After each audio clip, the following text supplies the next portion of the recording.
Grind don't stop. Grind don't stop. Grind don't stop. Grind don't stop.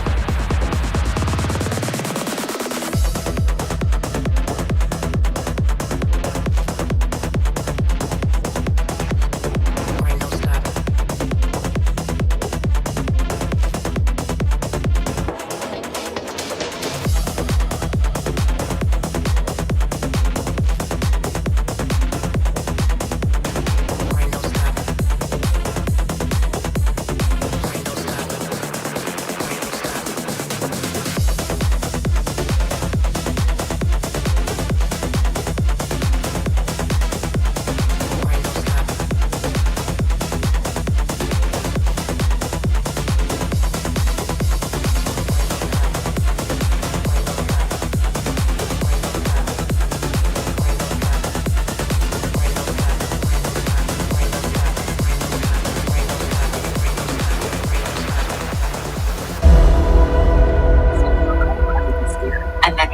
Hello. We almost said that in harmony. That was really cute, except for it was not on harmony. It is December 17th. This is Chewed Gum. I am Promise. Some of you know me as Eve, but I have now disclosed that actually my real name, my government name is Promise. And this is Alyssa, who makes it harder and harder every day to be an atheist because of the goddess that she is. She has COVID. And she looks like this, and it makes me not know anything in life because she's just amazing. And here she is, and she's the best ever. So how are you? Tell us all about your COVID issues. You're insane. You're so funny. I'm okay. Feel very flattered that you feel that way. And also, you're perfect and beautiful. And I love everything that you do every moment of the day. And you know, I feel I've traveled a lot. I realized I was in like 5 different airports in the past month. I just have been like traveling a lot on top of just being maybe a little run down perhaps.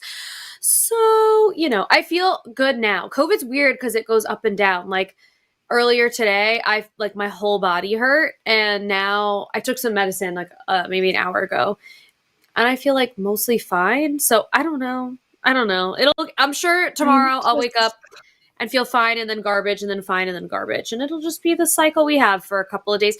The only good thing is I, knock on wood, have not gotten long COVID ever. I have gotten COVID a handful of times. And there's a weird relief in that anytime I've gotten COVID, it like lasts 4 or 5 days and then I'm fine, which this is like stupid for many reasons, but for this reason alone, I almost prefer it more than a cold because I know it'll be gone after a couple of days. You know what I mean? You know, like when you have a cold and you have it for 3 weeks and you're like, why am I a little bit miserable for 3 weeks? I'd rather have like the flu for 24 hours and then get it done with. Sure. So, you know, barring any terrible complication. Yeah. It's like, whatever. In a couple of days, I'll be okay. I'm very lucky. I have no like health complications or anything like that. But how are you today? I love that necklace. It's giving like Egyptian goddess in a weird way. Like I can't describe why, but that's what it gives. This came from, I want to say Costa Rica when I was like 7 years old. And I found it when I was unpacking some stuff the other day. And I was like, this is my little necklace that I love. So it's like these little wooden beads. I don't know exactly. I don't even know if it was actually made in Costa Rica. It was probably like some touristy thing that happened in that moment, but I don't remember. I just know I was obsessed with it as a child. That's when that Disney movie Pocahontas came out, and it reminded me of her necklace, and I was like, I am a Disney princess now. So, you know. I love it. I have something important to share with the class. So important. And it's show and tell, and it totally is completely relevant to this show. Not really. Okay. I'm scared. Can we talk about these candies that I found? What is this? These look so sketchy. I don't know why things in wrappers look sketchy to me, but these are just candies. They look like edibles. They do. That's why I feel like it's sketchy. The like Christian homeschooler in me feels embarrassed now. But they're just candies, and I'm going to show you all something about these candies. I was influenced. I don't know why I really feel the need to show you this, but I feel like it's going to make you feel better. And if you like mango, then I'm going to give these. send them to you. Okay, I have to remember how to do it. Well, not remember, I have to figure it out. Okay, so here's the little mango. I'm not kidding. It smells like a fresh mango. Now watch this. Guys, this is like really showing my millennial. You peel them. You literally peel these little fuckers. Is it, can I curse now? And there's a little mango piece in them. It's like, it's pretty sticky, but I'm not joking when I tell you it tastes exactly like a mango. The texture is pretty much that of a mango. The outside, like the peel, is kind of like a mochi. Can I eat on screen? I'm going to mute myself so I don't like disturb anybody, but they're really good. What? Wait, so it is the outside edible also? Like, do you eat the outside or are you just... What? What? It's like mochi. Like the outside is like, you know, like that, like, have you had mochi before? Like the rice? Yeah, I love mochi. Wow. I'm easily amazed and I feel really amazed. I'm not gonna lie, I was waiting all day to show you that. I got them in the mail this morning and I was so excited and I was like, wait, I'm gonna show her on air because I just feel like she'll think these are cool. I didn't want to send them to you before I tried them because I was afraid they'd be disgusting and I didn't want you to be like, why did you send me disgusting candy? But oh my God. Anyways. I love them. It really scratches my brain. Where did you learn about this? TikTok? I think TikTok probably. Dude, I had a friend visiting from out of town, and the amount of times that I unfortunately had to say something I read, which what I mean is something I saw on TikTok. I saw it on TikTok. I saw it on TikTok. It really is. At least we have the excuse of we kind of have to be on there for work. Yeah. And so I can be like, I was working and I saw this thing. See, that's good. I'm going to start using that line. Yeah, I was doing research and then these popped up. It was just an ad and I fell for it. I always think that with scrolling, even because we make content that's like, I want to know the trending sounds and what trends people are doing. So like even if the video that I'm looking at has nothing to do with anything, if it's a trend or a trending sound, technically still working. I think so. Although for now better we're about or to have worse. TikTok gone, which honestly I'm kind of not that upset about. Yeah. It's like, how do you feel? I'm upset about it in that it doesn't feel right that in a country where we are supposed to have all of these freedoms, something is being taken away from us that has proven to be like a huge tool for circulating information and activism. And at the same time, anytime I have the opportunity to take a break from social media, I feel infinitely better than I did being on it consistently. So couldn't agree more with that assessment. Yeah. As a whole, it's like terrible. This shouldn't be happening. It's not right. Yeah. For me personally, it's going to improve my quality of life. Yeah, exactly. And I don't really I post TikToks, but the platform that I have more followers on and that I use more consistently is Instagram anyway for work stuff. But I am very sad for people who make a significant amount of money on TikTok and are just not going to have access to that anymore. The creator beta program is so much better on TikTok than it is on Instagram. So that sucks that we won't have access to that anymore. Nobody wants to monetize me on any platform, so I just kind of give up on all of that. I feel like if TikTok does it for me, I feel like they have to do it for you. That makes no sense. You would think. I was going to remind people to call, but then I can't see what the number is because I am terrible at my job. No, I have it actually. So if you guys want to give us a call, we do have lines open. It's 720-619-2288. And we love to take calls with questions about deconstruction or sexuality, anything in between. I don't know what's between those things. I don't even know how they relate. They do relate, but you guys know what I mean. And also, theists, you will get prioritized. If you want to call in, tell us what God you believe in and why. I think the topic for the show said something like, should women be modest? That's an interesting topic. Yeah. If anybody wants to call in and talk about that, we'd have to start defining things for me to form my opinion on what any of that means. But yeah, we're open to any of those conversations. Anything you want to chat about before we get to some of these callers? Well, ironically, sort of related to the modesty thing. Have you seen all this shit about Sydney Sweeney, the pictures that circulated of Sydney Sweeney? I just saw a little bit of that. I was on a Zoom, don't tell anybody, Hmm. and I was scrolling and I saw you and I was like, I'll have to listen to this later. Yeah. So So, tell us about so it though. So Sydney Sweeney was she's right in the middle or wrapped on a documentary movie situation. Can't remember what they call those where it's a documentary, but it's a movie version. Like it's not like a whatever. Hmm. But do you remember what that's called? I don't know exactly what you're talking about yet, but if I remember, Where then it's I'll. like she's God, there's a word for it. It doesn't matter. It doesn't matter. Like a Anyway, she's biopic? yes, Okay, exactly. or biopic, About however people are saying it. yes, I was not gonna reiterate and say what it is because I'm not sure how people say it. So I'm glad that you mentioned that. That word for a woman who is or was a boxer, and so or like a fighter in some way, like a professional athlete, and so she had like a very strong build, like muscle, and so Sydney Sweeney put on a lot of muscle for the role, and so I think in the pictures that I saw, she didn't even look as like bulked with muscle as I have seen in other pictures of her. So it's possible that she's even like transitioning away from like how she trained for this role. But in any case, there are pictures of her that had circulated of her in a bathing suit by a pool. And it's obviously like her in her leisure time, like in a relatively private place. And she's not wearing makeup, like she's just being a person.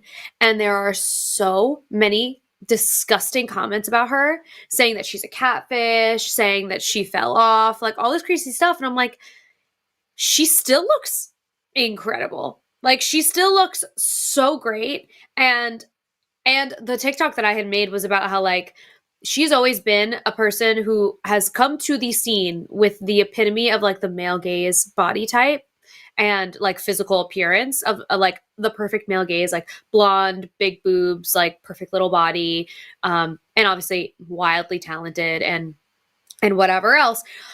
But the second that she was in public with no makeup and doing something human, like at some point she was like holding up the side of her bathing suit, I think maybe like taking down or adjusting her straps or something. All of these comments As we were all just do like, at different times. right. All of these comments were disgusting. And I made the TikTok to just be like, this is just proof that you should not give a actual shit ever about catering to the male gaze. Because the second that you have a toe out of line, you are a catfish and you're gross and you are, none of the things that they need you to be. And they will not stand by you. Obviously, they will not stand by you at any moment in time. It's just crazy. Like when people complain about like Megan Fox, I'm like, she's like, are you out of your fucking mind? Or like when men say, I'm emotionally going through it now too. So I have like a lot of feelings today. So just pardon me. Maybe I think I today's love show is it. going to be a particularly unhinged one. I feel it in my I bones. love it. But yeah, like it's just always like when they ask like, oh, I prefer women who wear natural makeup like Kim Kardashian or Megan Fox. I'm like, please. Yeah. Yep. So, Yeah, I think for me it's so weird because and it's not just men that I hear doing this, women do it too, but I do mhm. think it's like this internalized misogyny where they perceive women not as women, but as these objects that are supposed to perform or be this certain way. Because if you actually like women or you Yeah. like a woman, then you know what a woman looks like and what she's like and all the different facets, and there's so much more to just this person on this screen at this one time. At Hmm. that point, you just want something fake. You want to be catered to, apparently just visually, and you Right. don't give a shit about the other human. And it's super gross. I catch myself even at moments when I have like a moment of I mean, we're all constantly judging at all times. Like, let's be clear. And I don't mean judging necessarily in a bad way, but we're watching something and we're deciding, is that visually pleasing to me or not? Do I like what they just said or not? We're doing that. But sometimes I catch Right. myself where I'm doing that and I'm like, oh, why, that doesn't look good. Like that isn't a flattering outfit or something like that. Why does that fucking matter? Like, that is really dehumanizing. And it's when we've turned people into material objects, specifically women, is when this happens. I don't know. It's really discouraging. And that's so sad. I mean, Sydney Sweeney is amazing and she's so cool. I've heard some of her interviews just in general. She's great. Like, she doesn't have to worry about any of this. The people going and taking the time to leave these comments and say that, are they okay? Like, are they okay? I remember the other night I did the Sunday show and I saw in the comments, I see the comments sometimes, guys, saying all the comments were talking about how, not all the comments, there were several people talking about how I look way too skinny and that it looks like I have an eating disorder and that it's distracting. I gotta tell you guys, I've been trying to gain weight my whole life. It was my biggest insecurity until I hit my 30s and decided I don't give a fuck anymore. But, you know, that's been a thing.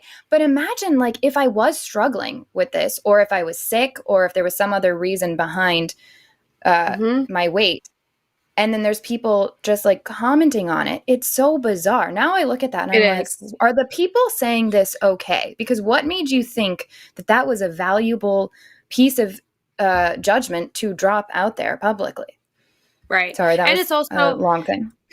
No, but you're right. You're right. And it's also like, why do you think that I should give a shit about your opinion? You're a stranger to me. Why do you think your opinion is so important that I need to give literally an ounce of thought to it?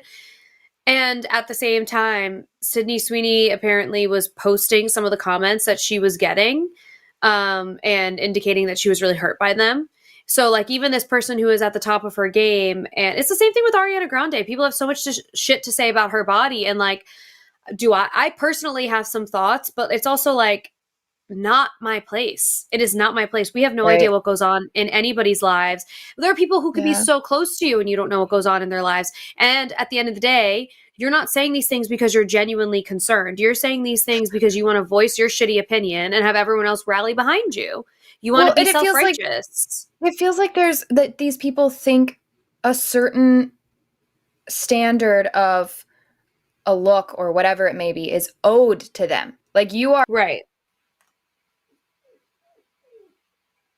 Oh, you're back. When did I freeze? You said that the people think that they're owed. Oh, it's like they think that they're just owed somebody living up to their exact preferences and standards. It's wild. Yeah. So wild. Yeah. We're all just people and we're trying to just live. Mm-hmm. It's so just rough. Mind your business. Mind your business. It's so crazy. That might kind of fit into this if you're down. Do you see the last one on there? Let me see. Yeah. Let's bring it in. Is this David? Are you down? There's two Davids. Yeah. Let's David. Let's pull David in. Okay. Hey, David, you are on with Promise and Alyssa. Hi, David. Hi, how are you guys? Good. How are you? Hi. I'm okay. I'm not too bad. What do you want to chat with us about tonight? Well, I had made a comment in the chat about the poll, and I agreed with most everybody that no, you do have a right to do what you want. But I wanted to bring in that it isn't just a female thing. Men do it also. And I do believe that certain items of clothing have gone too far into revealing. But other than that, and even on that note, I don't necessarily care. It's just maybe a little bit more modest could be a good thing at times. And definitely for men and women. I guess I would have to ask. Well, also, I should apologize because I haven't even seen the poll. Alyssa, did you see the poll? And now, because I don't know how to do anything, I don't know how to read the poll. It's in Discord. Oh, thank you so much. Morgan is the best. Yes, he is. So what I'm curious about, David, is because there's a part of me that understands it most from the safety perspective. Like, when I'm getting dressed to go places, I think, even if I think this outfit is very cute, do I necessarily feel safe traveling in this outfit? Which is frustrating for me because I feel like I'm taking the burden of other people doing something inappropriate and violating my space and whatever. I have to take on that burden to make sure that I'm safe, whatever. But I'm curious why you favor some of the like more revealing outfits being like out of the norm. Like, what's the purpose for you? I'm not 100% certain. Yeah, I think society has, like, I get it, because I think sometimes I will be somewhere and I'm like, is that outfit really what you decided to wear to this situation? Like, that's such an interesting choice. And I'm learning now to just view it as interesting, because I know I was raised to have this bias that I fought against, but then still somehow find myself in every now and then. But I think it's society conditions us to, I mean, obviously, like clothes themselves and fashion, this is something we've all created, that we've all just decided. We decide what's cool and what's not, and it's all very subjective. And I think modesty is subjective in different cultures. Hardly any clothing at all can be totally acceptable and very normal and not sexual at all. And then in some cultures, if you show part of your face, that's too much. That's inappropriate. And so obviously there's like a major subjective, culturally subjective component here.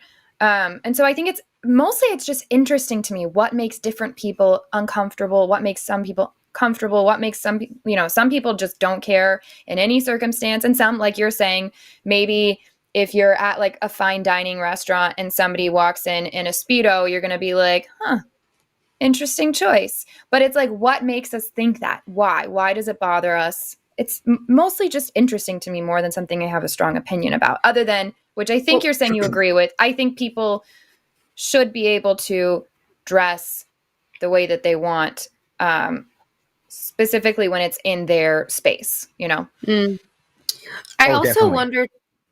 wonder too, because I think about that a lot, because I love fashion and I love like outfits that feel like I went to fashion school in college, and that was like what I did, and I worked in fashion for a little while. And so there were a lot of things in the fashion world that at certain points I was kind of like, now what are we doing here? What's the meaning of this? And I still feel that way. Like, there's some companies and brands that pull the craziest stuff together, and I'm like, I can't get down with this. When it comes to modesty, I think it's interesting.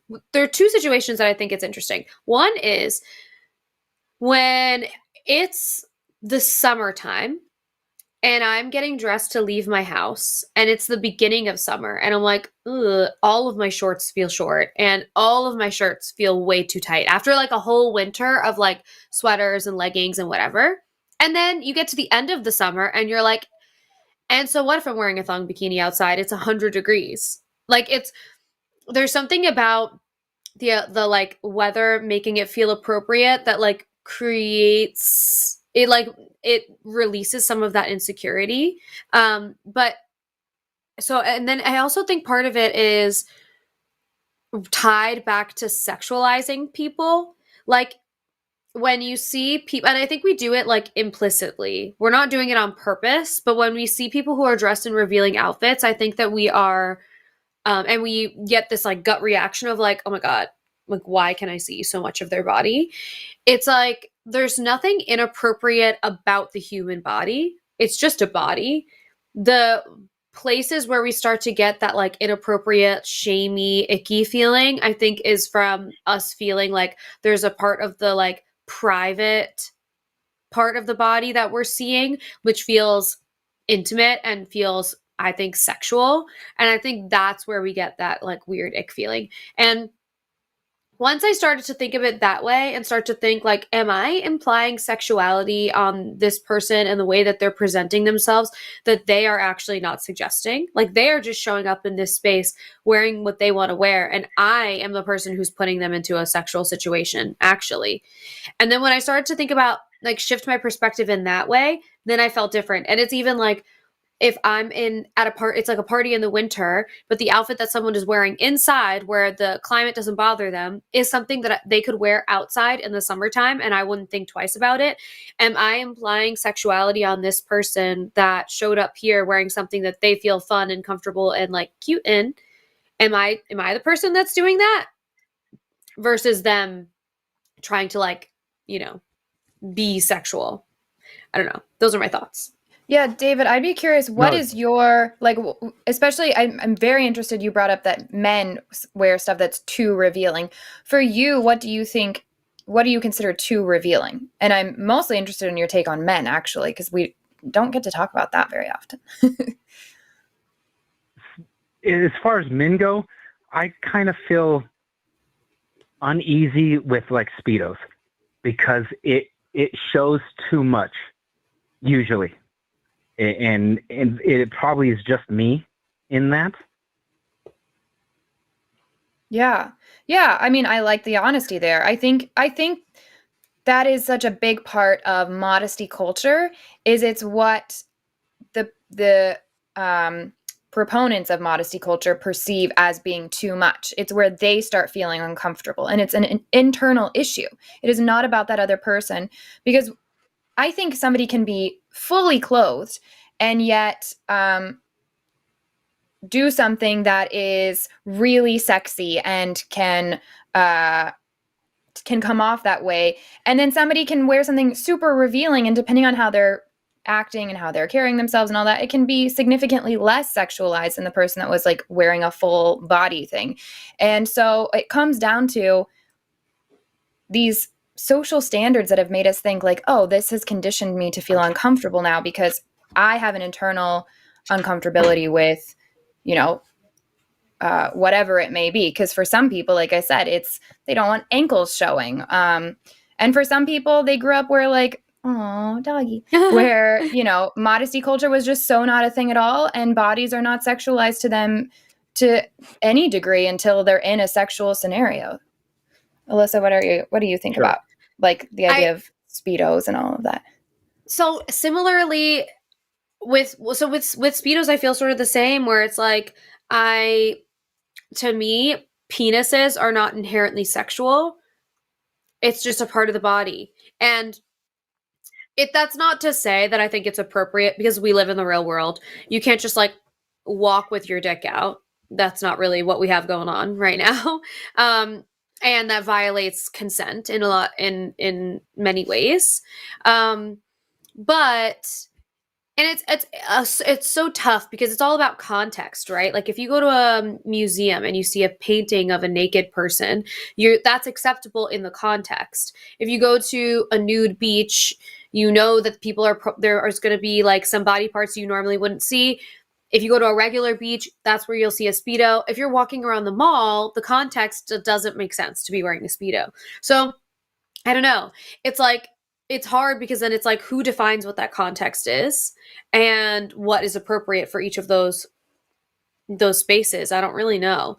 It's hard for me to like make hard and fast rules around it. But me personally, I don't wear a Speedo wherever you like. It doesn't matter to me. And also, I lived in New York City for so long that like I have seen absolutely the craziest outfits and also fully naked people in public places when they're not supposed to be. And I feel like I sort of have had like a little bit of I feel a little unfazed by it now, but I don't know. I'm like the worst person to ask about this because I really do feel like human beings' bodies are sexualized when they don't always have to be. And that's more of like an us thing. Like we should be more comfortable with other human beings' bodies.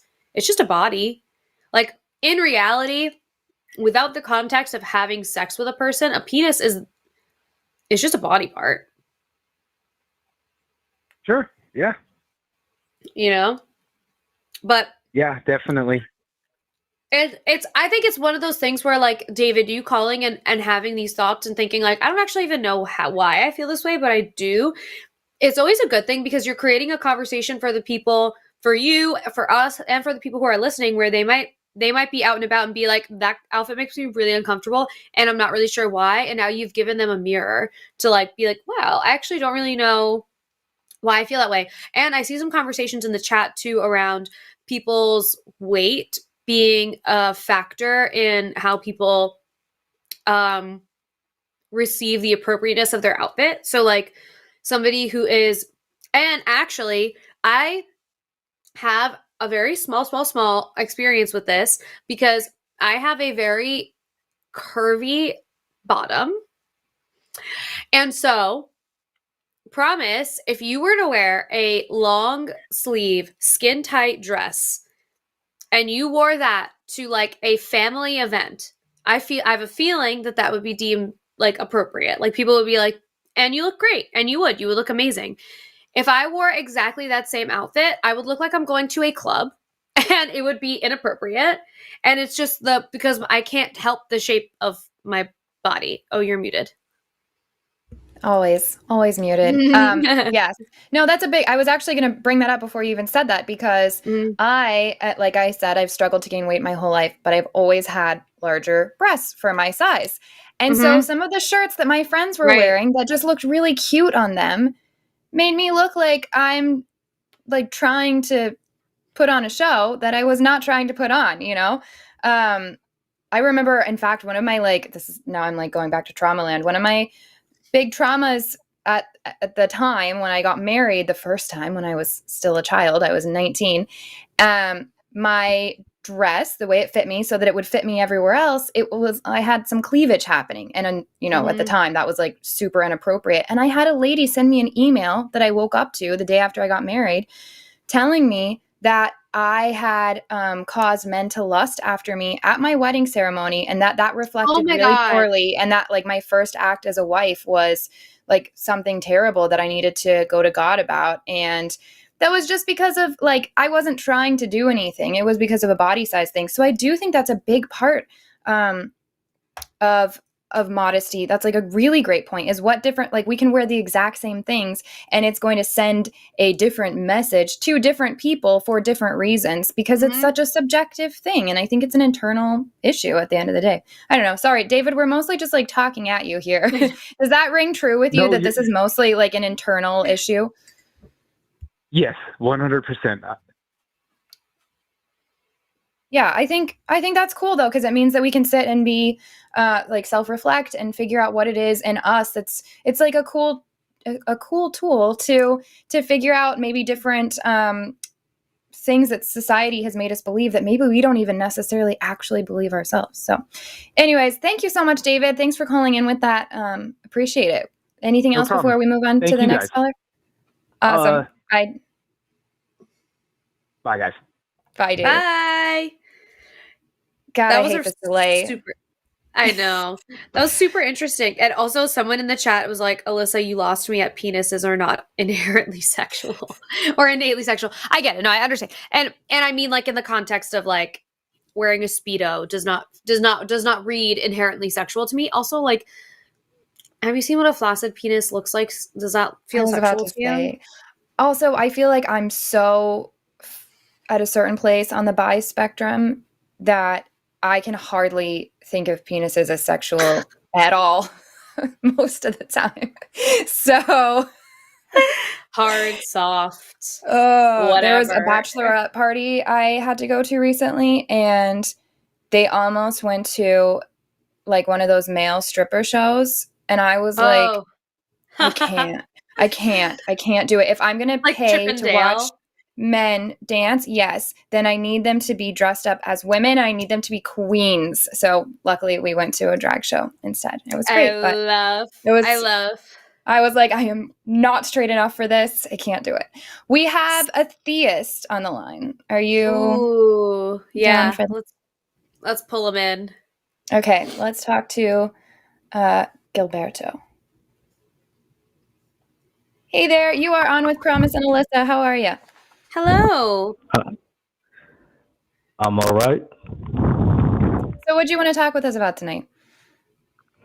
The reason I want to talk to you guys tonight is regarding your views on clothing of having clothes on as woman, and I say that you women should be more modest. In the sense is that, in my view, if I am with a woman and we outside of my house, you should definitely have some clothes on that cover your body parts, and that would be a respect for me and for you as well. Are we talking And specific? Like, what are you saying? Like, are you saying they have to wear a certain type of clothes, or you're just saying like you should have something covering parts of your body? Like, where are we let's drawing the say line here? just say that clothes that covers your whole body well. Doesn't Well, let what you are we so like if somebody's wearing a shirt that shows their belly, like a crop top, is that a problem? that right there is a problem So why is because that a I believe problem? And why is that? why. Yeah, tell me why that's a problem. Let's go with that first. Well, for me, it's a problem because I will not let. I don't. I already knew what's gonna happen when I am with that woman that I'm with. The other guys were trying to look at her and stuff like that, and trying to do stuff with her, and she must follow what I say, and that's why she should wear the clothes the clothes that I want her to wear as. Clothes that will cover her whole body. Because if she doesn't follow that, then she's not following my lead. And that's the problem with this type of things is that So we have these two places we could go here. So Gilberto, we have two places we can go here. We can talk about how you think women should follow what you want them to do, or we can talk about how you think women should dress in general. Which way do you want to go? How women dress or how women should listen to you? I say how women listen to me. Okay, so do you think all women should listen to you or just specific ones? How do we go with this? The woman that want to be with me should Okay, so follow my romantic lead. partner should follow your lead. And why should they follow your lead and why should you not follow theirs? Because I am the man. And since history, women always follow men. And we the man is to take care if that protects woman. So they should follow me. What are you because I'm the protecting one women who- from? Hold on. What are you protecting women from? Well, I'm protecting women from all of these things that I mentioned before. From other All the men? From other men. Yeah, 10%. No, from the men. It's from people, From trying bears, to torture and from inappropriate tigers, and stuff. While being with me, she's gonna have to wear like that. If she want my protection, if she want to be next to me, if she want to be with me, she had to wear not a clothes that cover her whole body. So you do want to talk everything that has to about do with what women clothes. can wear. So okay, so that is that. okay, If you want to be with me. So do you believe that the way that a person dresses makes them worthy of being attacked? Like if I go out and I'm wearing something that you would deem inappropriate, that means that I deserved to be attacked in some way, shape, or form. It's not about this. What I'm saying is, if you want to be under my protection, under me, you must wear what I say you have to wear. That's what I'm saying. It's so not, you want that's all I say. If you want to be with me, with a man, controlling of the person that you're with. So you don't actually want a partner. You want to rule over something. You want to own somebody and tell them what to do. I'm telling you why it's my guidelines to be. Okay, to so follow. let me present something to you. Let me present something to you. If all of a sudden you pop into another universe, and in this universe, men have to do whatever women say, how would you feel if a woman that was with you romantically told you that you have to dress a certain way to be with them? First of all, that's not happening. I'm and asking that you thing's what you not would gonna do if work. that did. It's so this is a hypothetical. So I'm asking you if No, that were to happen, how we would it ain't make talking you about feel? other universe. We're talking about a I woman am to be with asking me. you a They have to follow my hypothetical. lead. So Gilberto, this is called a That's that. hypothetical. I'm saying if that were to happen, how would that make you feel? That's not going to happen, and that's what I'm saying. So if you can't answer If you my want to be question, we're with not going to be me, able to have a conversation. So I'm asking you unfortunately, how that would make you feel if that were to happen. unfortunately,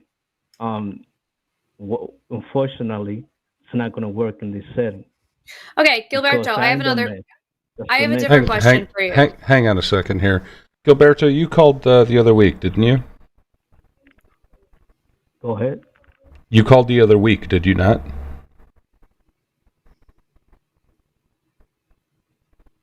Gilberto, you called the other week, correct?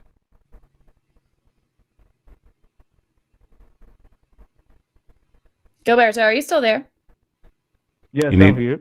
You called the other Okay. week, right? Correct? He might not be able to hear you, Morgan. I'm interested to see what he's going to say to Alyssa's All question, right. though. Well, just so you know, this guy called in. I think it's called a Black Israelite, and he condones slavery and a whole bunch of other misogynistic bullshit. the question? So, Yeah, none of that is surprising at all. That's So basically ju- what he's. yeah, I don't know how much saying he time you wants want to it. waste. Partner. I'll let Alyssa ask this question, then we'll see, because he's not answering my question, so I don't think he cares about actually having honest. It sounds like what I said. He wants to own people, so that makes sense that he's defending slavery. But Alyssa, go ahead. No, that's Sure. different because I'm not forcing anybody to do what I want. It's that if you want to be with me, you have to follow this. So Alyssa's Okay, going to so ask you're a question. saying you're not forcing anyone to do what they want, except if it's someone that you're dating, and then you are forcing them to do what No, you want. no. If you want to be in a relationship with me, a long term, you must follow my dress code. What I want you to be. God, you're insufferable. Okay, Outside, Gilberto. and when people comes to my house, that's the way it's gonna happen. Okay, Because so if you want and to be under me, that's what the way it is. why would a person want to be under you, in your opinion? What makes you so Well, wonderful that people should want to be protected by you and under you and sell me Gilberto, the dream? well, I'm the man. I'm the man with nature, and the nature that woman want, which is protection, and I'm the man. How are that you going to woman want, which protect is me? leadership. How are you going to protect me? See? When you follow my lead and you follow everything that I said you to follow, you're not How- only getting the Give you're me gonna be straight detail. up. I'm gonna tell you what to do and how things I like you to do. So if I How want you to how be are you for going to me, what are you going to offer me, Gilberto? What do you offer me well, as a woman? you're gonna have me. That's why you're gonna have me as the man. What does that Yeah, mean? you've To said be that. Can with you me answer the question? as What the is main there that's prize. special about you that would make somebody else want to give up their autonomy and their ability Yeah. to make decisions for themselves? Why are you so good at making decisions that a woman couldn't make them for herself? And why do you want to be with a partner that isn't able to make really great decisions for themselves? Well, because you are a woman. So you believe that no woman the is man, capable of making a decision as good of a decision as you would make? well, they can have good decisions, but the Can a decision has to woman, be based is there on any my woman in the leadership. world, is there any woman in the world that exists that could make a decision better than you could make one? No, What do you do for a living, Gilberto? that's private. That's what I thought.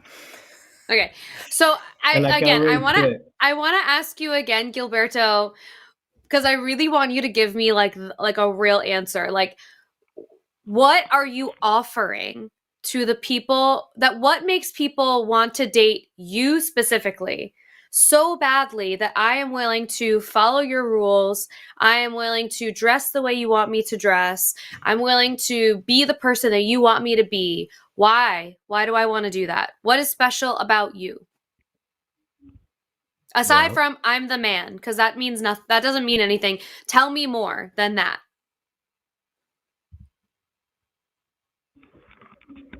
Well, I'm charismatic. I am the man that can make you feel in a way you never felt with another man, with another Well, male. that part Because is becoming kind of true right now, actually. all you speaking, I always speaking is with the males, not with men. And then the thing is that you never be with a man like me because if you were with a man like me, you wouldn't speak on all these words. It's that as soon as you have an opportunity that I give you, if I wanted to give you the opportunity, then you're gonna Oh, feel I get that it. way. You don't So, like women. so you, uh, Maybe you're not straight. You hate women because you want to be with something blank. You don't want somebody that has opinions. You don't want someone that speaks. You don't want to be with a human. So this sounds like something you should speak with a professional about because no, I what you're like women. describing It's is you don't like women at all. thing is, the thing You is want somebody that that doesn't talk. you You want me want to somebody follow that your doesn't make leadership. No, I decisions. never say that. What You just said that. Gilberto, what do you like about women? What I like for a Like woman, yeah, like What do in you like general. about women? Not from women, about them. Yeah. Yeah, like what's the reason that you like to date women aside from being physically attracted to them? I What do you like like about women? women. I like the female nature. I like the character. I like the way that they do things when I tell them to do so, and I like Yeah, them to see, do things he That's what I doesn't. thought. I don't that I think we want. should keep talking to this guy. This is like actually What you could repulsive. do is, And if I ever had a daughter, I would play this phone call and say, "This is who you run from oh immediately." really? That's very funny because Absolutely. you like the Gilberto, nice guy. Gilberto, You like nice guy. we're gonna Gilberto, mute Alyssa, you. you I spent muted this him. whole call talking about how people should want to date you because I'm the man. What does that even mean? That means nothing. You've offered me almost nothing that I can't purchase Oh, he at hung up. on fine, whatever. Like I could purchase toys that get things done quicker, easier, more fun than anything than he could provide to me. I'm not And I having can to tell you listen to that. whatever that was. Right. And I know that based on how he wants everything to be done his way. Like, I know for a fact he's never made a girl finish in his life. And, like, he's out here saying that. And then he's like, not going to talk anything.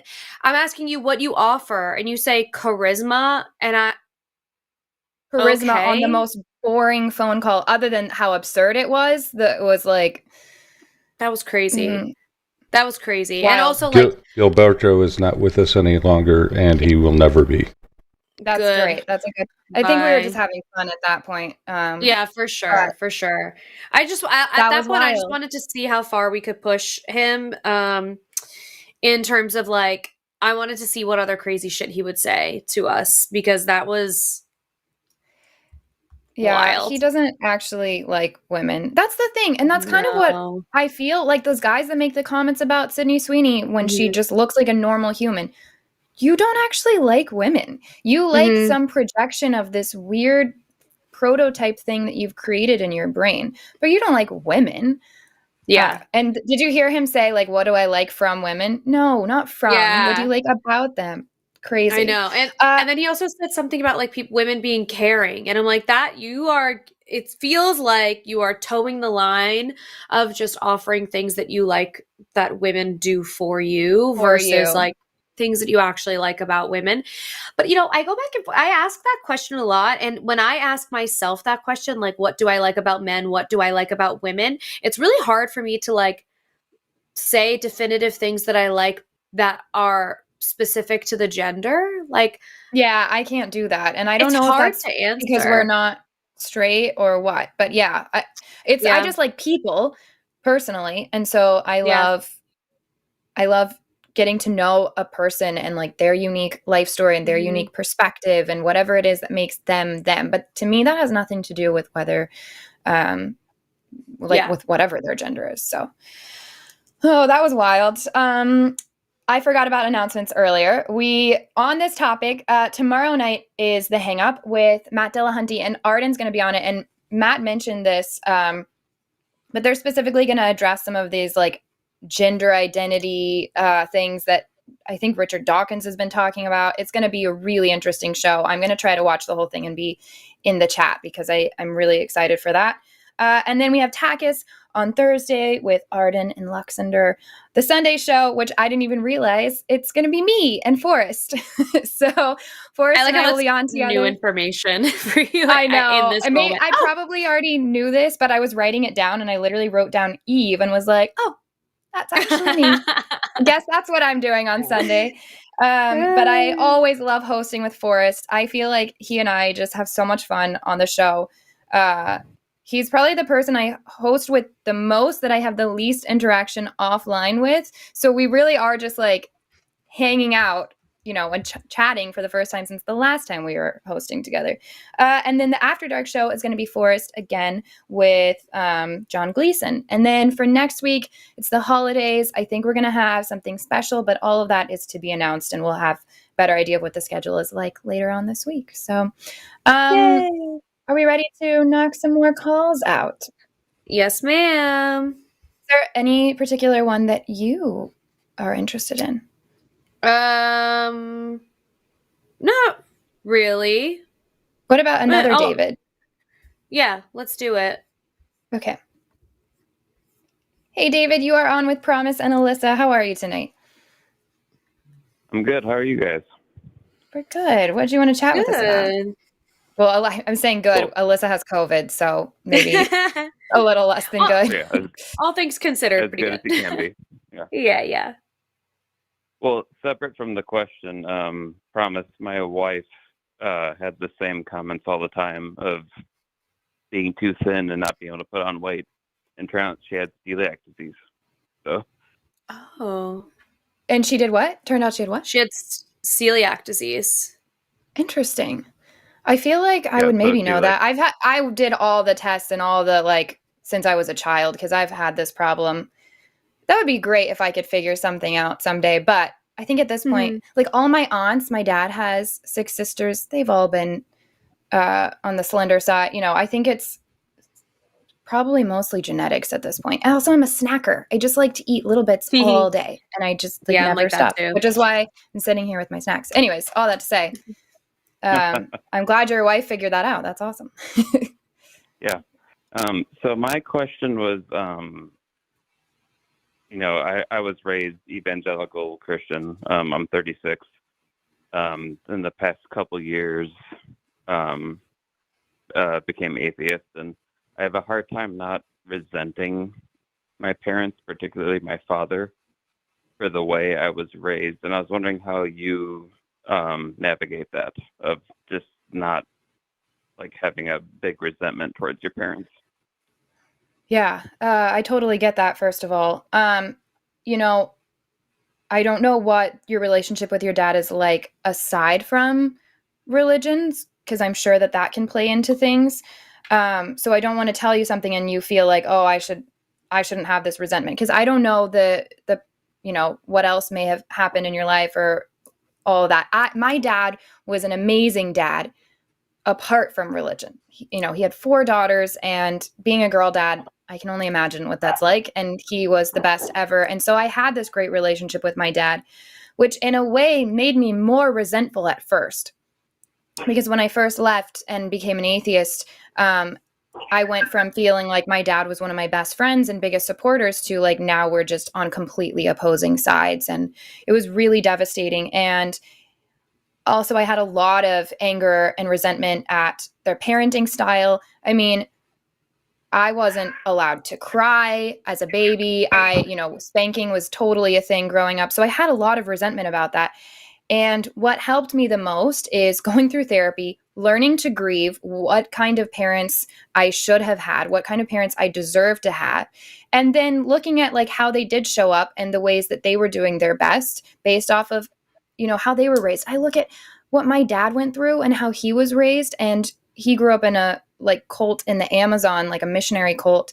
And his dad barely spoke to him because he was, in World War II and all of that. And so I think I just try to look at my parents now as humans instead of just parents. And then whenever I need to give attention to little Promise and my younger self, then I look at them as parents and I'm like, that's awful. I would never do that to my child. That's not right. It's not just. And that's how I've noticed the things that I need to go work on in therapy and just on a personal level. But then in real life, so that I can move on with life, I'm able to look at my parents now as humans. They were doing what they could with the tools that they had, and they've apologized for so much. We've had really great conversations. So that's helped me with the resentment. That's all really personal, though. So I'm not sure if any of that helps you. But I think it's really holding space for the duality of so many things being true at once.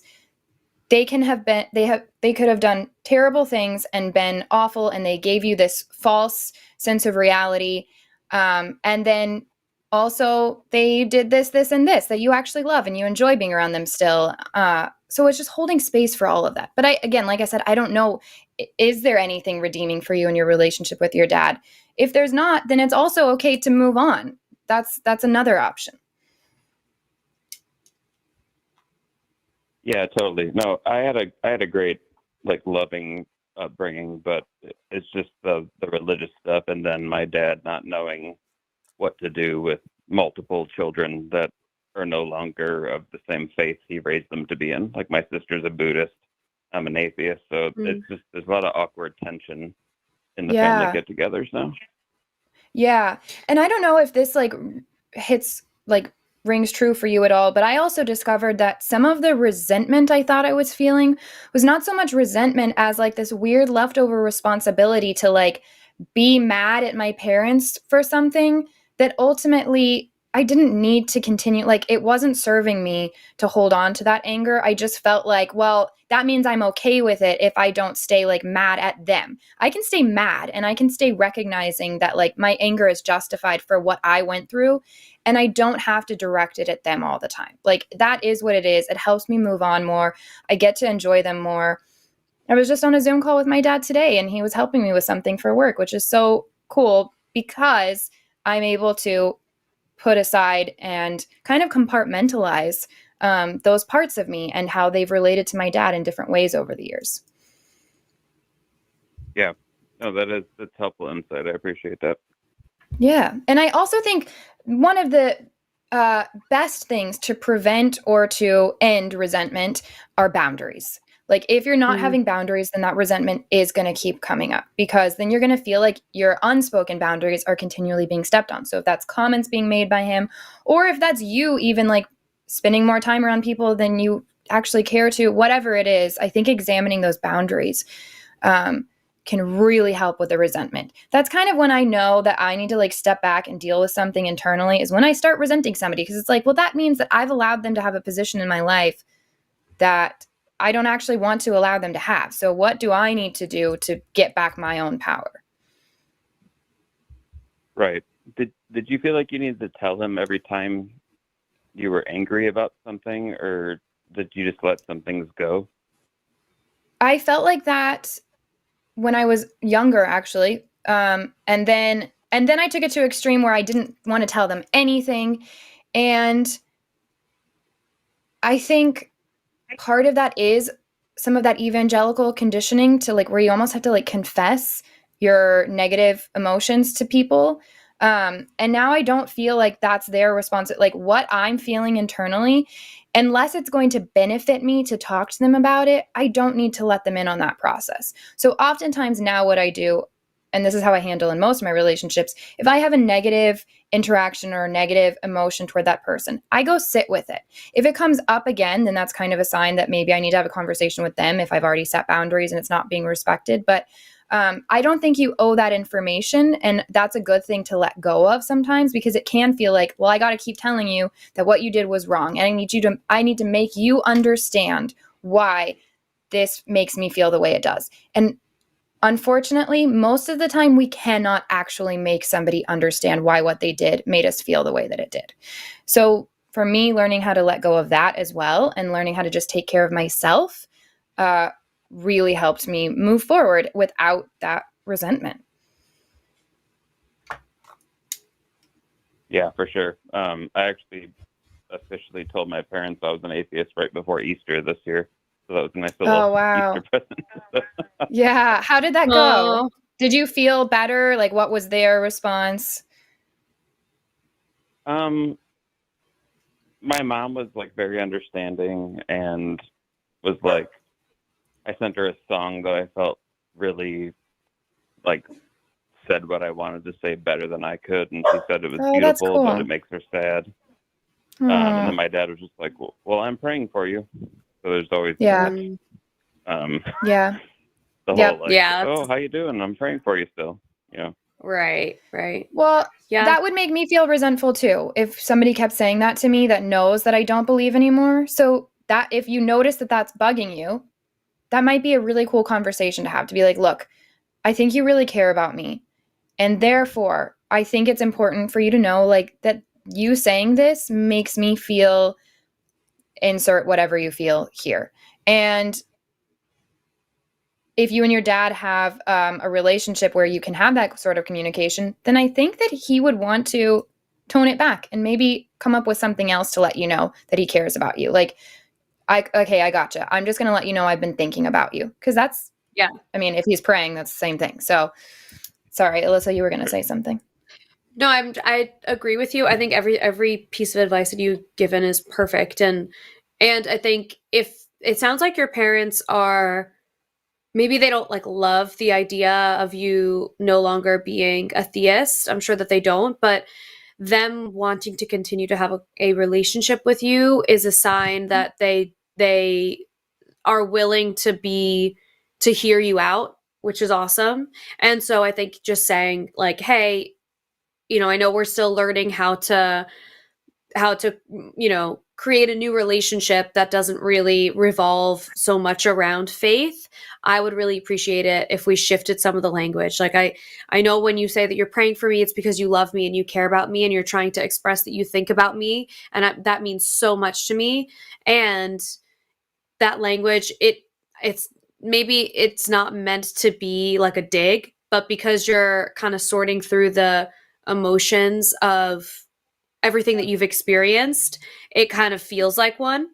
And I think just expressing that so that they understand where you're coming from and doing it in a way where there's no blame being placed. There's a lot of stuff that gets thrown around between humans that is like the way, it's not actually the thing that's being said, it's really the way that it's landing that's important. Like what they're saying is being said with good intentions, but the way that it's landing for you deserves to be expressed. So, and they care about you. They obviously do. So I think if you're clear with them and you're able to just say, hey, I really appreciate that you expressed that to me. I love so much that you think about me that much and that you want to put that much level of care and energy into me. And maybe we shift the language into I've been thinking about you. Or I like, whatever. I think that there's space for a really healthy conversation there. Yeah, no, it's all great. Well, I appreciate both you guys listening and weighing in Of on it. course. Thanks so much for calling, David. And feel free to call us back if you ever have any kind of update or like an interesting conversation. Because these are the calls that I hear from other people the most about that were like, hey, that was really helpful for me to hear that somebody else is going through what I've gone through, and that advice I was able to apply here and there. So feel free to call anytime. Yeah, appreciate you guys. Thank you. Bye, David. Thank you, David. All right. Bye. All right, we've got a few more calls to get through. We forgot to say, like we always do, but you guys remember anyways because you guys are the best. But super chats of $5 or more, we will read those at the end. If Alyssa can be with us, I feel so bad for her. I keep forgetting that she's sick, and then I'll like see her clear her throat or something because she looks just like this radiating perfection. It's because I'm wearing bronzer. I'm starting. It's like I could start to feel the medicine starting to like wear off a little bit. But honestly, the good news in that is that means I get to take the nighttime version of it, which means I'm going to sleep like a freaking rock later tonight.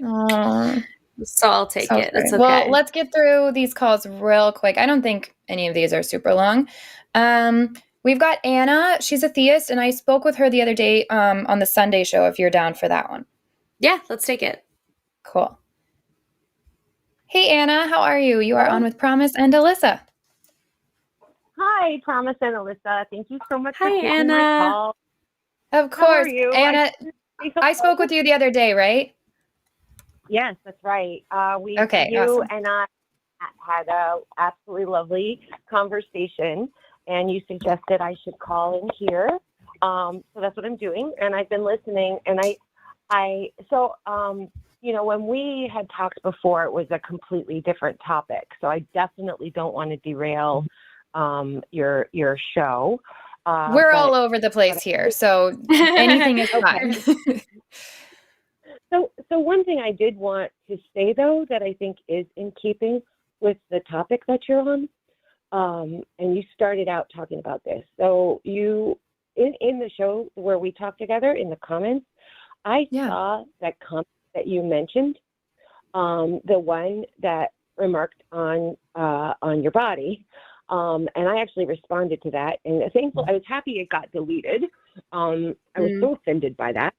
That it's so strange. Nobody is on there making comments about Matt's body. Nobody is on there making comments about, it's because you're a young, attractive woman that there's this feeling that you're an open target and it's okay to do that. Well, thanks for saying something. I appreciate that. Yeah, that you shouldn't have to deal with that. Completely, it's ridiculous that any women have to deal with that. You should be able to be a public figure. You should be able to speak without having your body assessed in that way. And the comment I made before it got deleted was exactly what you just said, that there are loads of women who simply don't gain weight. It's just their metabolism. I remember I saw your comment now, and I was like, oh, thank you. Somebody like bringing some logic to this moment. Thank you. Yeah. It was very offensive, and I was offended on your behalf and on behalf of all of my thin, beautiful friends who don't deserve to be body shamed any more than the chubby girls deserve to be body shamed. So I wanted to just say that and support you in that way. And then I just had thinking about, and I know this is not on the topic that you're talking about now, but there was something that you said. It was your first remark. And I said I needed to think about it a little bit, and I've thought about it, and I just want to get a little bit more, talk about it a little bit more, if you had a moment.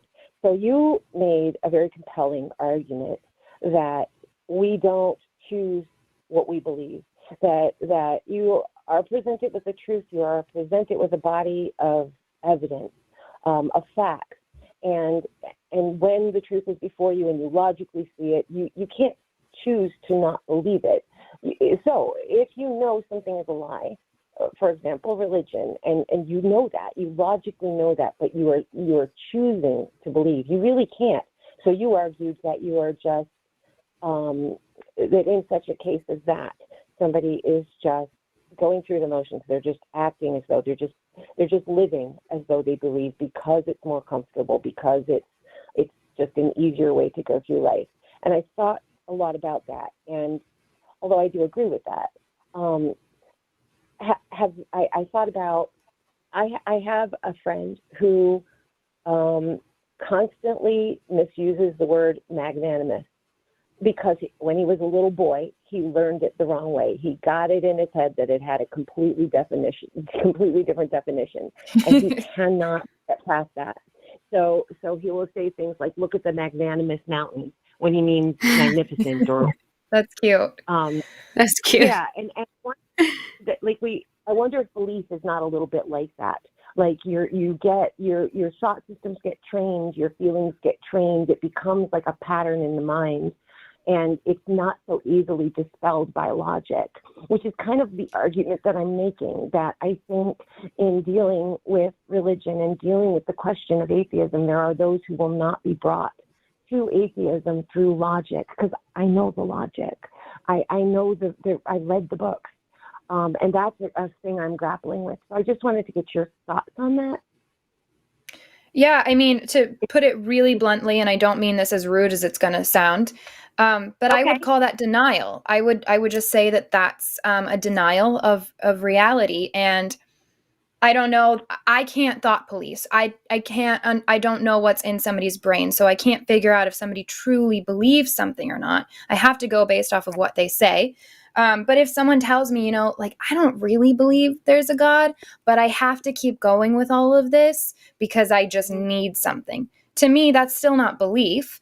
That's maybe you could even call that like a practicing theist. That's maybe agnostic or something. But I wouldn't call, like, personally, I wouldn't call them a believer, because I think they're denying, like your friend who says, like, they know technically what that word means, but they keep misusing it. That's, I mean, again, I would call that a misuse, a denial. I wouldn't call that a true belief. And yeah, so go ahead. Sorry to interrupt you. I almost feel like it's not. I hear what you're saying, and I can't disagree with that. But I wonder if, to an extent, it's more like deprogramming.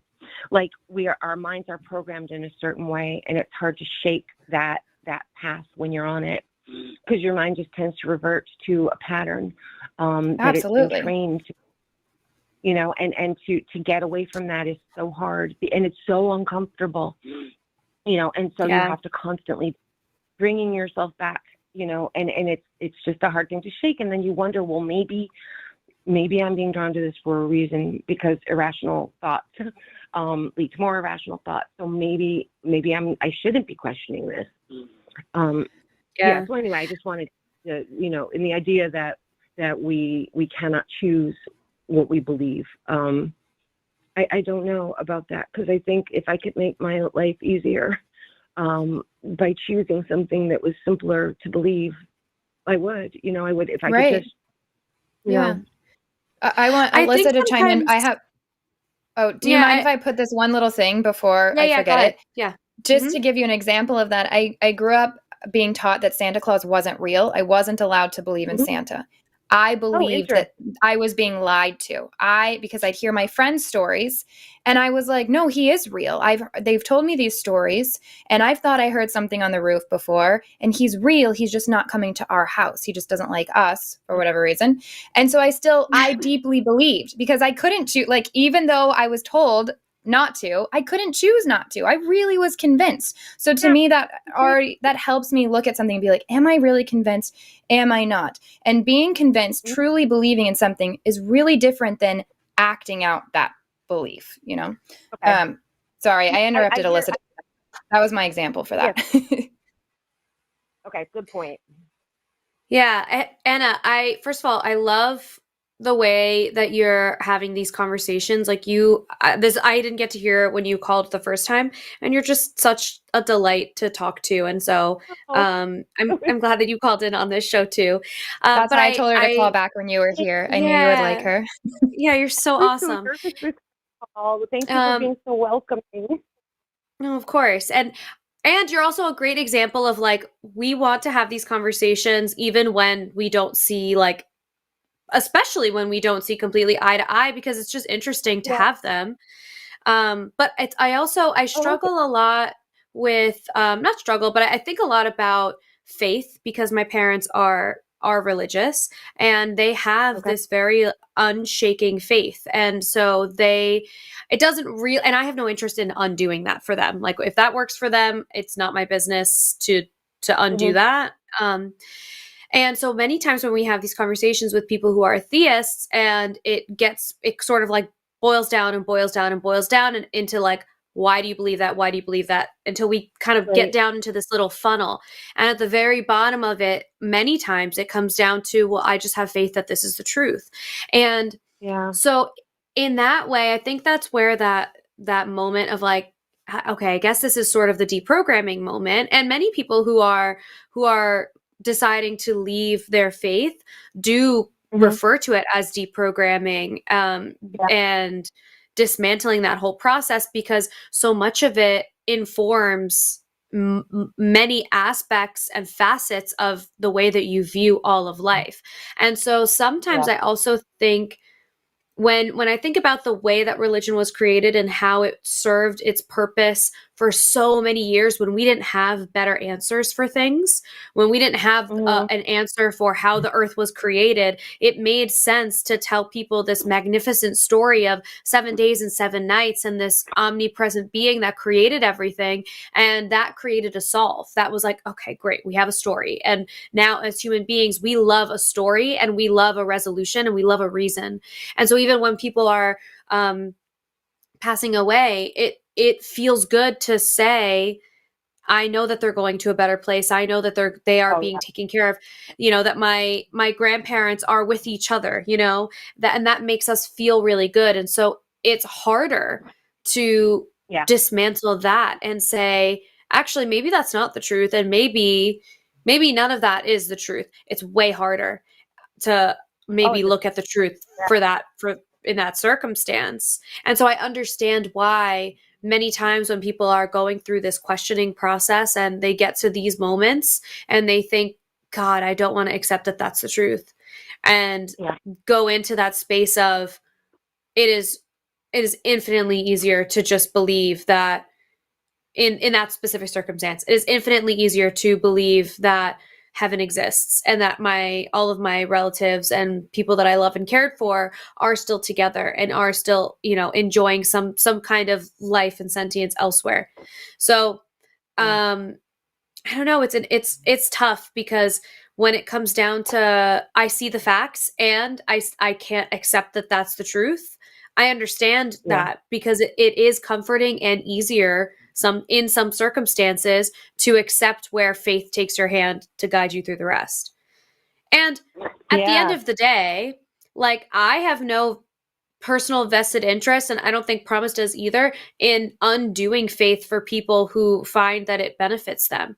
And I think that our purpose is to help people through conversations where we feel like we see truth that gives us a different view on life that makes us feel happier and safer. And I don't want to put words into Promise's mouth and to how it makes her feel, but I feel better in living in this space than I did living in a space that had maybe some answers that I felt more comfortable with, but a lot more that I didn't. And so, however we decide we want to align as human beings is where we go. As long as it's not impeding on everybody else's life and lifestyle, then we can kind of decide how we want to go about it. But I don't even know if there was like a real ending to all of this. That was good. Yeah, Promise actually spoke a little bit about that too, and described to me kind of how how at least she tries to approach these conversations, which is very much like what you just said as well. In the topic that we were dealing with was when there's a difference between sort of putting something out there in an aggressive way because you're sort of needing to fight back against something that's having a social impact or having a political impact that is maybe dominating society in a way. And then there's also having a conversation like the conversation we're having now, which is, we're both interested, we're all interested in each other's ideas. We are not enemies. I can perhaps gain something from you. And if you could help me, you would, but you're also not. One of the things that Promise talked about too is she's not going door to door. She's not getting in people's faces. She's not trying to tear down if they're not ready to let it go. And if they, that I think that is a unique thing about religion. And one of the things that I find a little challenging personally right now is like I'm reaching out and I'm trying to have these conversations, and people hear the word theist, and there can be an immediate kind of knee-jerk reaction that, well, I must hold all those views. I must be as irrational as some of them are. That arguments can be put in my mouth that have never come out of my mouth. And I think it's important that we view each other as individuals, and that each person is bringing to the discussion, is bringing to the debate even their own personal approach to it. I mean, yes, there will be a lot of people who are going to quote the Bible and want to argue nonstop. But, you can find those people that want to have a deeper discussion, and the fact that you're an atheist and I'm a theist doesn't mean that we can't meaningfully connect and have, and I find that hard. I find it hard to have these conversations Yeah, it's a I'm frustration to me too. I think that's why I love being on the line, because I get to be surrounded by people that don't just call themselves atheists, but generally most of us here call ourselves skeptics as well. We want to be skeptical of things. We want to ask a lot of questions. Most of us are very, very curious people. So when somebody calls in and it says theist, we don't just automatically start going, so why do you go to church on Sundays? We're like, hey, so what God do you believe in? Why do you, we have questions, which a lot of times different people will take that as some kind of antagonistic question. But for me, anyways, I'll just speak for myself. I'm genuinely trying to understand the caller and where they're coming from and what their claim is before I address it. Because how silly would that be for me to think that I know what this person believes before they've communicated that to me themselves. So I love it. I really appreciate you, Anna. Is there anything else you wanted to cover before we move on to our next caller? Oh, no, I could talk to you all night, but please call us back. We're here every Tuesday. Yeah, call us back for sure. I definitely will, and thank you so much for taking the time to talk to me. And I'm so happy I met you and found this show. So I hope you have a great night. And thank you again. Thanks, likewise, Anna. We'll speak to you soon. Okay, bye-bye. We had a great chat with, it was her and Matt and I on Sunday. And I was like, please call back on Tuesday, because I was like, Alyssa will love Anna. I love her. What an awesome woman with like a beautiful perspective to have, because she that's all of these conversations are always so interesting to me, because because we have people call about all, I know that we're like, I don't want to like yap forever on this, but it's this whole community, like you said, is so amazing, because we are willing to have conversations about things that would be really challenging for many people to have. We are purposely putting ourselves in a position to have tough conversations with people who disagree with us, for the purpose of actually having the conversation and not having it be a screaming match in the comment section somewhere where we're like throwing awful names back and forth. Because at the end of the day, like, the humanity in it is what's most important. I actually don't care what people want to believe. If it doesn't affect me and it makes you feel happy, it actually doesn't matter to me that what you believe, So like, if it's not harming others. Exactly. If it doesn't harm anyone and it makes you happy, like whatever. If Gilberto had called in and he's like, I'm an atheist, and then added all those beliefs, I don't give a shit that he's an atheist. Those are terrible beliefs. That's like horrific. Right.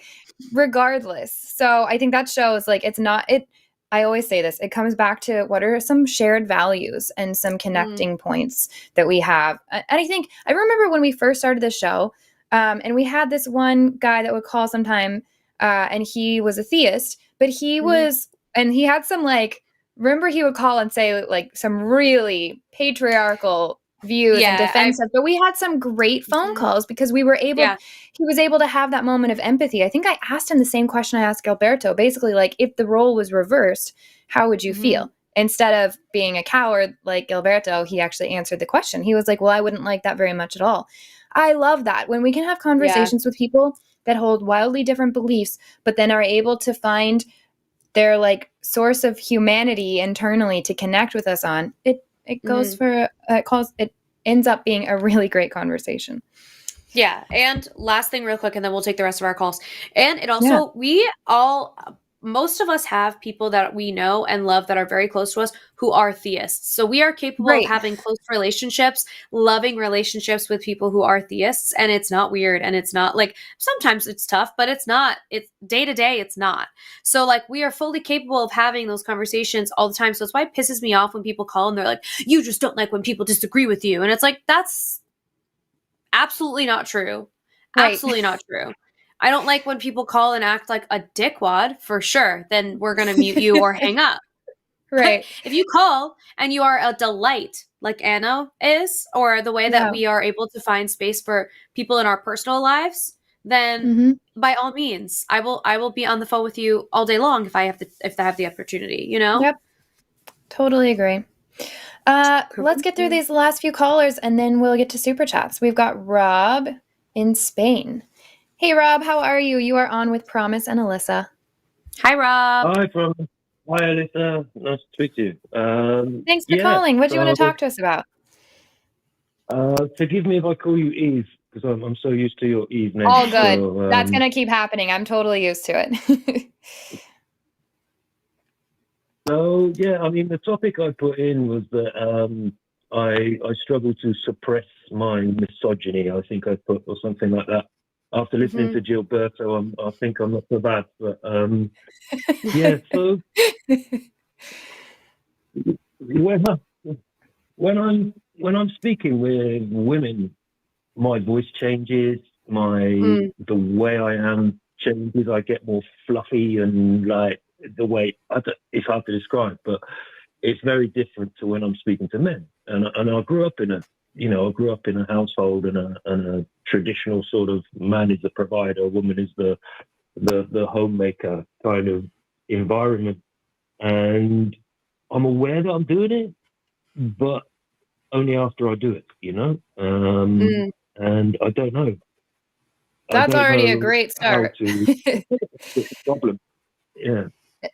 I guess I'm curious, like a little bit more specifics. Is it when you're talking to like any woman at all?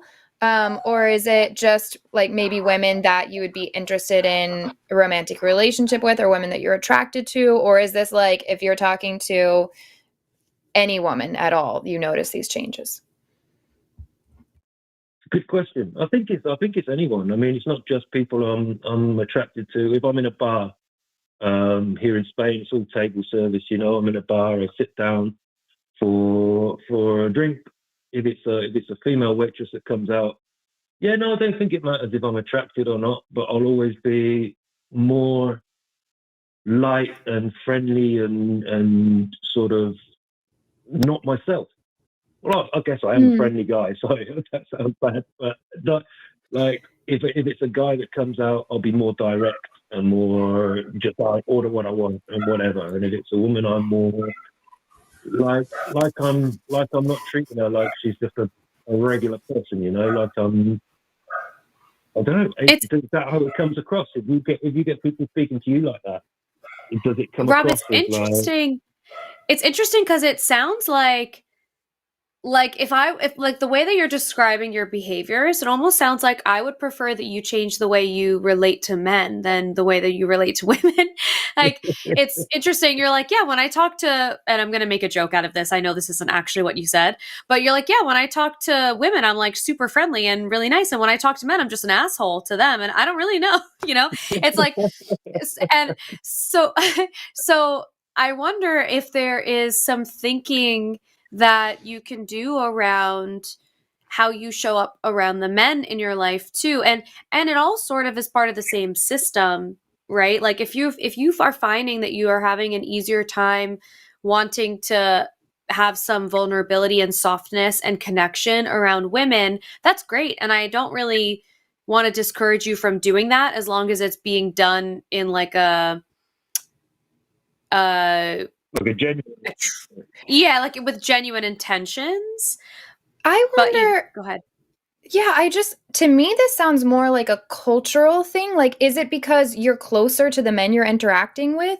Or do you mean even like how you treat a random man at a bar versus how you treat a random woman? Because if anything, I totally get this. When you're as a man and you're sitting there talking to another man, you don't need to signal that you're not a threat physically to him. So I kind of really appreciate actually that you're coming at it from a softer, like, hey, I don't know that I'm willing to call, like, just from what I've heard, who knows? I don't know that I would personally call this misogyny unless you're recognizing an internal narrative that's causing you to, infantilize or belittle or dehumanize the woman that you're having this exchange with. From what I'm hearing, I don't know that you're doing that. If anything, it sounds like a kindness of you wanting to make sure you're like appearing as not a threat and as softer and all of that. I mean, because it's funny, Alyssa's saying I would rather you do that, but then I'm the type where I want directness. I would rather have somebody be like super direct and honest. And most of my friends have been men because I have found that to be more like culturally what they're doing. So I don't know. To me, this is more just like kind of an interesting slight difference in culture between people that are raised as women and people that are raised as men. So I don't know. I'm curious about it. It's interesting to me. Do you think that there's something going on internally where you're like, oh shit, I was thinking down or like condescending to that person? Like, have you thought through that part? That's what I'm nervous of coming across as. I mean, you use the perfect word there, as infantilizing. And I don't mean to do it, but sometimes I think, am I talking in a patronizing way, or I mean, what you said about, not being a threat, like coming across, I mean, that's something that always weighs on my mind. I've seen so many, like your shows, people and friends of mine who have talked about like not being able to walk home at night on their own and not being able to be in this way. I mean, if I'm walking home at night and I find myself walking behind a woman who's also walking home at night, I mean, I'll cross the road. I'll even go a different direction just to the thought of her being in front of me and being scared of who's behind her just petrifies me, Yeah. So I appreciate that sensitivity.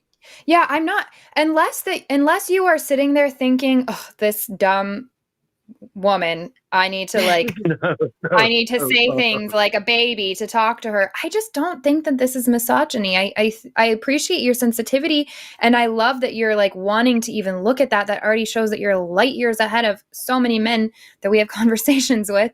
But unless there is like this narrative going through your mind and there's like this judgment that's being used where you're like, well, because she's a woman, I need to speak to her, like I need to dumb down how I'm speaking, or I need to, something like that, then I think this is part of like what we do culturally. I think that makes sense. How I talk, if I go sit at a bar, which I love to just go sit at a bar by myself, and I have to handle it really differently because I am a woman sitting there, and I do speak differently to the men versus the women.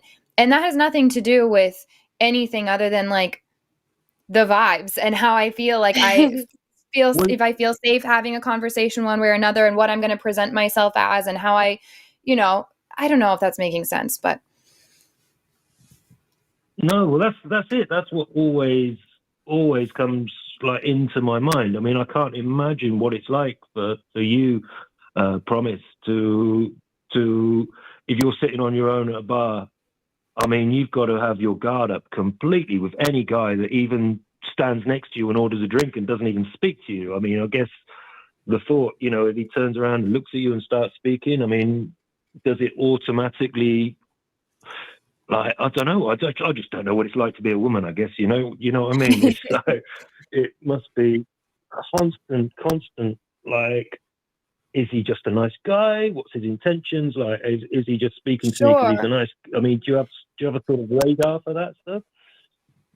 Yeah, I mean, I am the type where I am pretty much how you guys see me on here, where I'm always friendly and talkative and yet really assertive. And so unless something starts to go haywire, then I'm going to be like this. I'm going to show up like myself.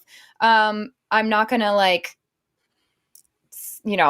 sit there and let somebody be creepy and weird. I'm the type where like somebody will buy me a drink and then I'm like, oh, I'm sorry, I'm not interested at all. I'll get the next round and I get shots for everybody or something. That's kind of how I take that. And usually that's cool. That's a whole nother topic. But to me, it sounds like what you're doing is just honestly having sensitivity toward women in your interactions, like toward strangers. And I think that's not a bad thing. I appreciate it. I understand that takes work too.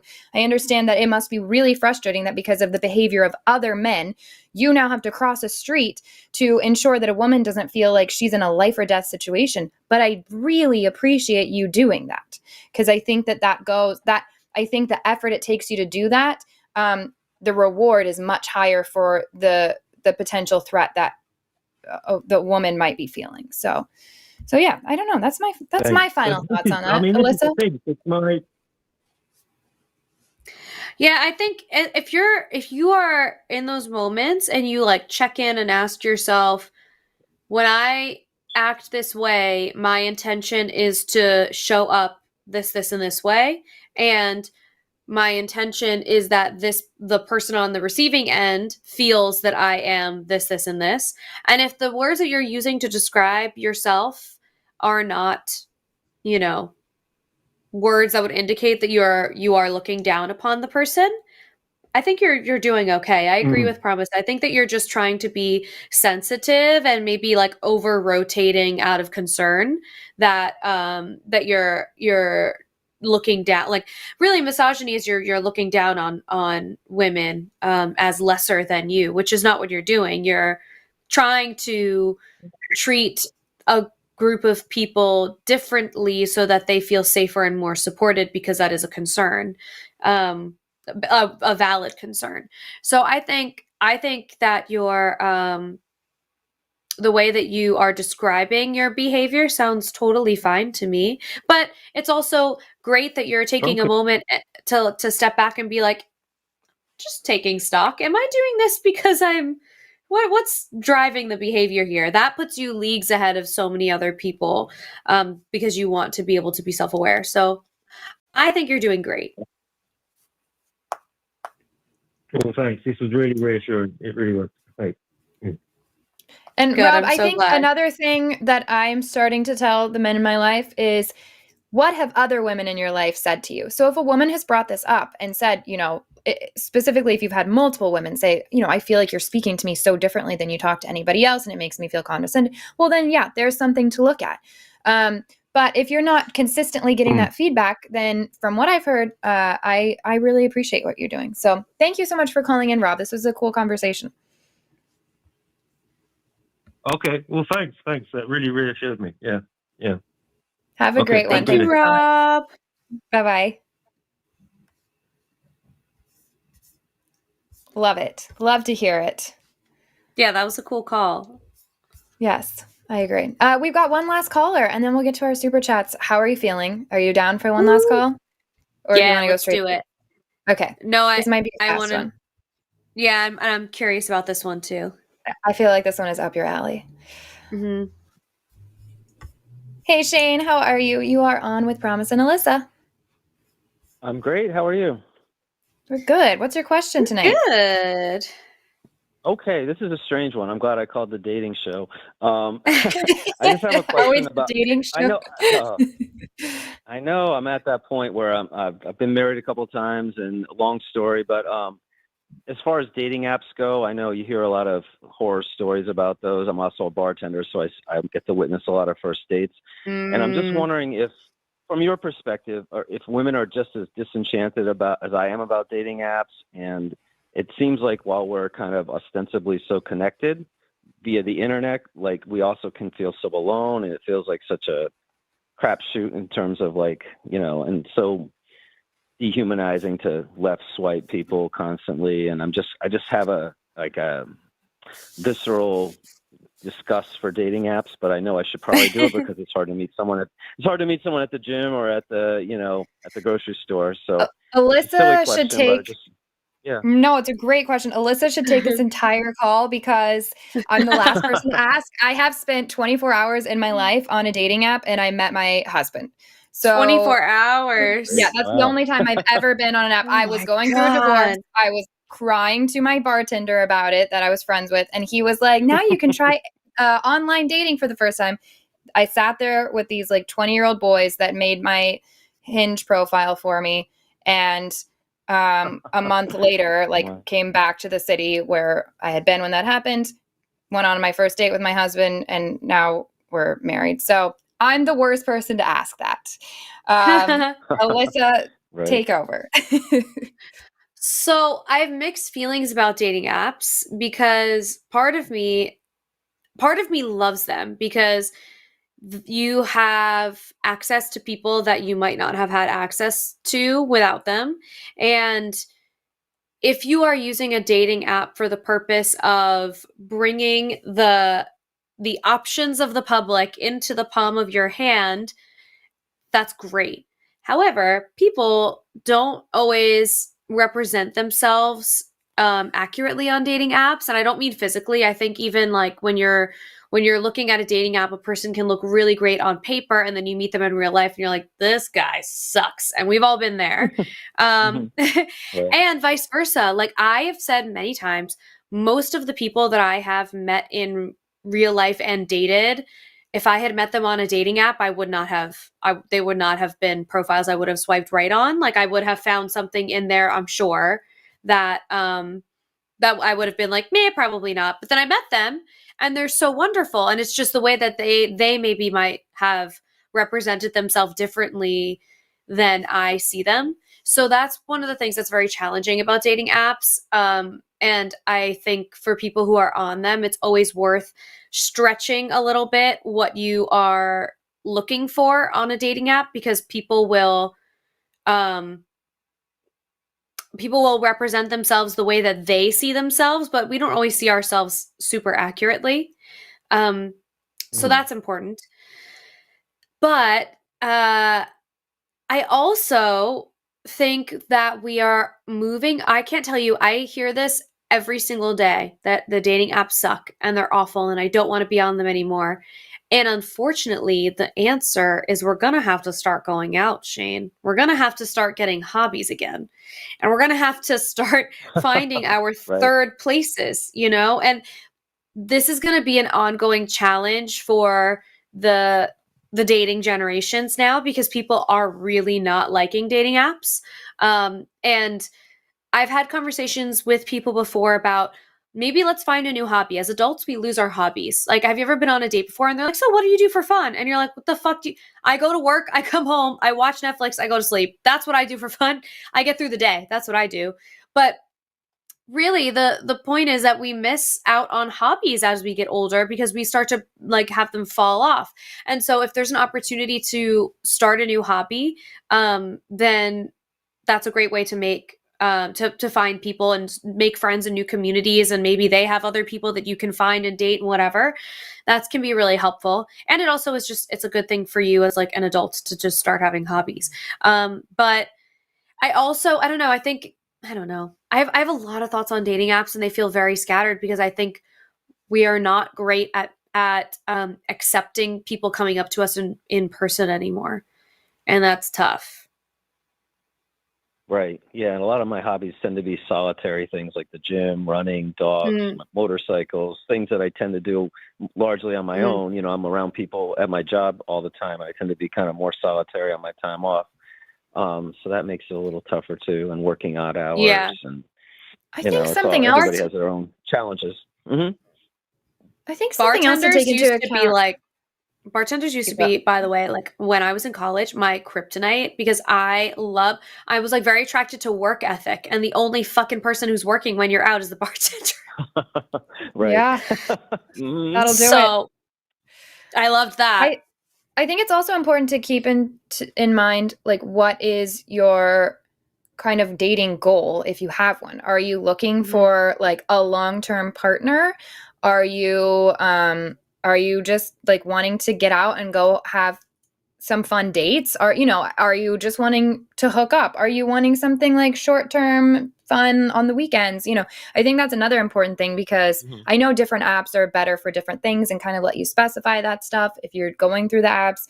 And I think as I got older, I realized too, like, my idea of what I wanted in a partner was very different than what I actually really, really wanted in a partner, like my idea of it and then what I wanted. And so being more open-minded and kind of like, I think it really did help that somebody else made my Hinge profile, because they just put like facts about me and things. And they were like, do this picture. That actually looks like you. Do this one, do that, you know, and that really helped. Instead of me like trying to project what I was trying to get, I just like showed up as myself. But that's because I was more open to something that was actually genuine instead of just like for fun. Not that something for fun can't be genuine. You get what I mean? Long term is what I should have said instead of genuine. Right. But anyways, I think that's something else to take into account, is what is your goal? Because also if you're like, I'm open to like somebody completely different than what I would typically see out on my own and go for, friends setting you up on a blind date, I think can be an awesome thing. I tell my single friends, because I love setting people up, tell me your type, tell me like what your like hard no's are, tell me what your like big yeses are, and then I will like, I know so many people from all over, so then I'll keep an eye out. And sometimes just telling some of your other friends, hey, if you happen to meet somebody like this that you think I should meet that is open to meeting other people, let me know. Putting yourself out there is a big part. And that's why dating apps have become so big, is because people don't want to have to put themselves out there because it's scary. And I that makes sense. I get that. Right. Okay. Well, I definitely appreciate the help. And oh, it's a new world, but it's it's still challenging. Yeah, have fun. It's really and tough.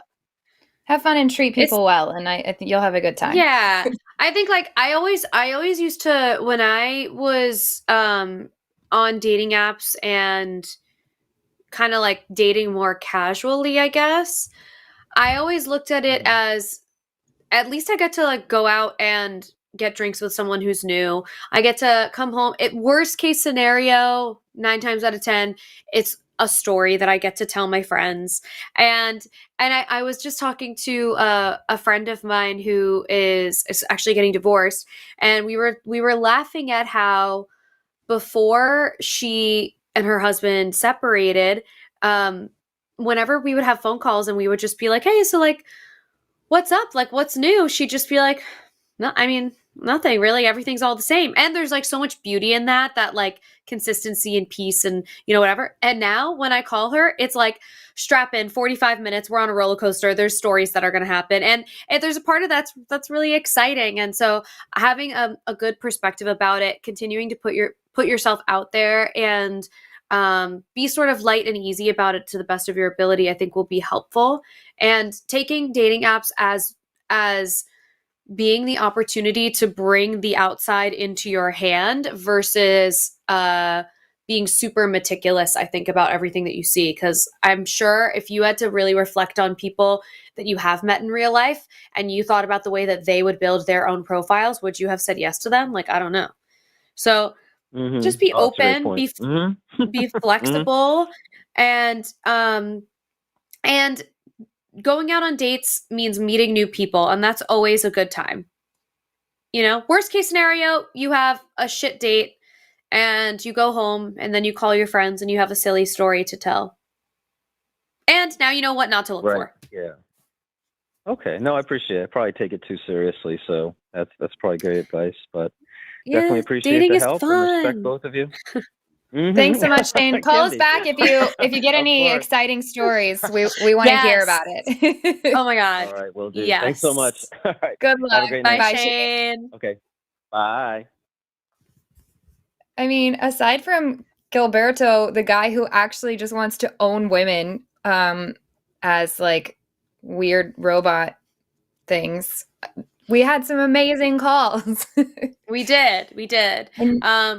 I hope that Shane calls back and tells us that he's gone on dates. I know. What a little cutie patootie. The way he went bye at the end was so cute. So I hope he calls back with an update. I know. I want to hear the stories. Yeah.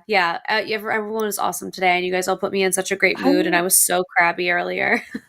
I'm in like a worse mood because my hair frizzies are like, I can feel them. When you get like first of all, your hair looks so stupid good today that I want to like hit you because you have COVID and your hair is just like perfect. I literally, that's why I made that video today. I was like, no, this is unreal. Absolutely unreal. Shook. I was like, this is so stupid, but my hair, I've never gotten my hair to slick back like this in my life. And the day that I have, I'm sitting in my bed. At least I had the show. People were going to see me today. Jeez. I've appreciated it all day. I've been like, wow, she's amazing. So we have $5 from the Raven 200. Get well soon, Alyssa. When I'm sick, I'm bedridden and in pain for the first day. Then every day after that, I'm just kind of tired and lightheaded.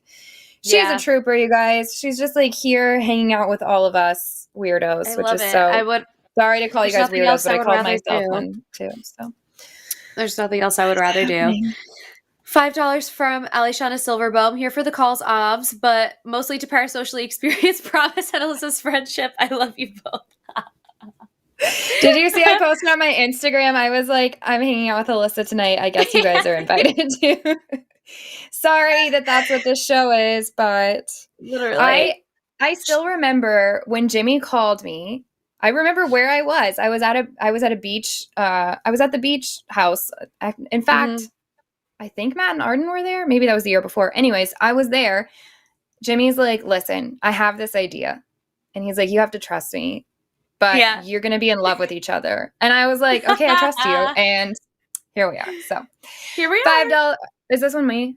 Yes, this one's me. $5 from Monkey at Typewriter. In my entire life, I've never commented on a woman's appearance online or in person or to a third party. What the fuck is the point? Yeah. Especially a stranger.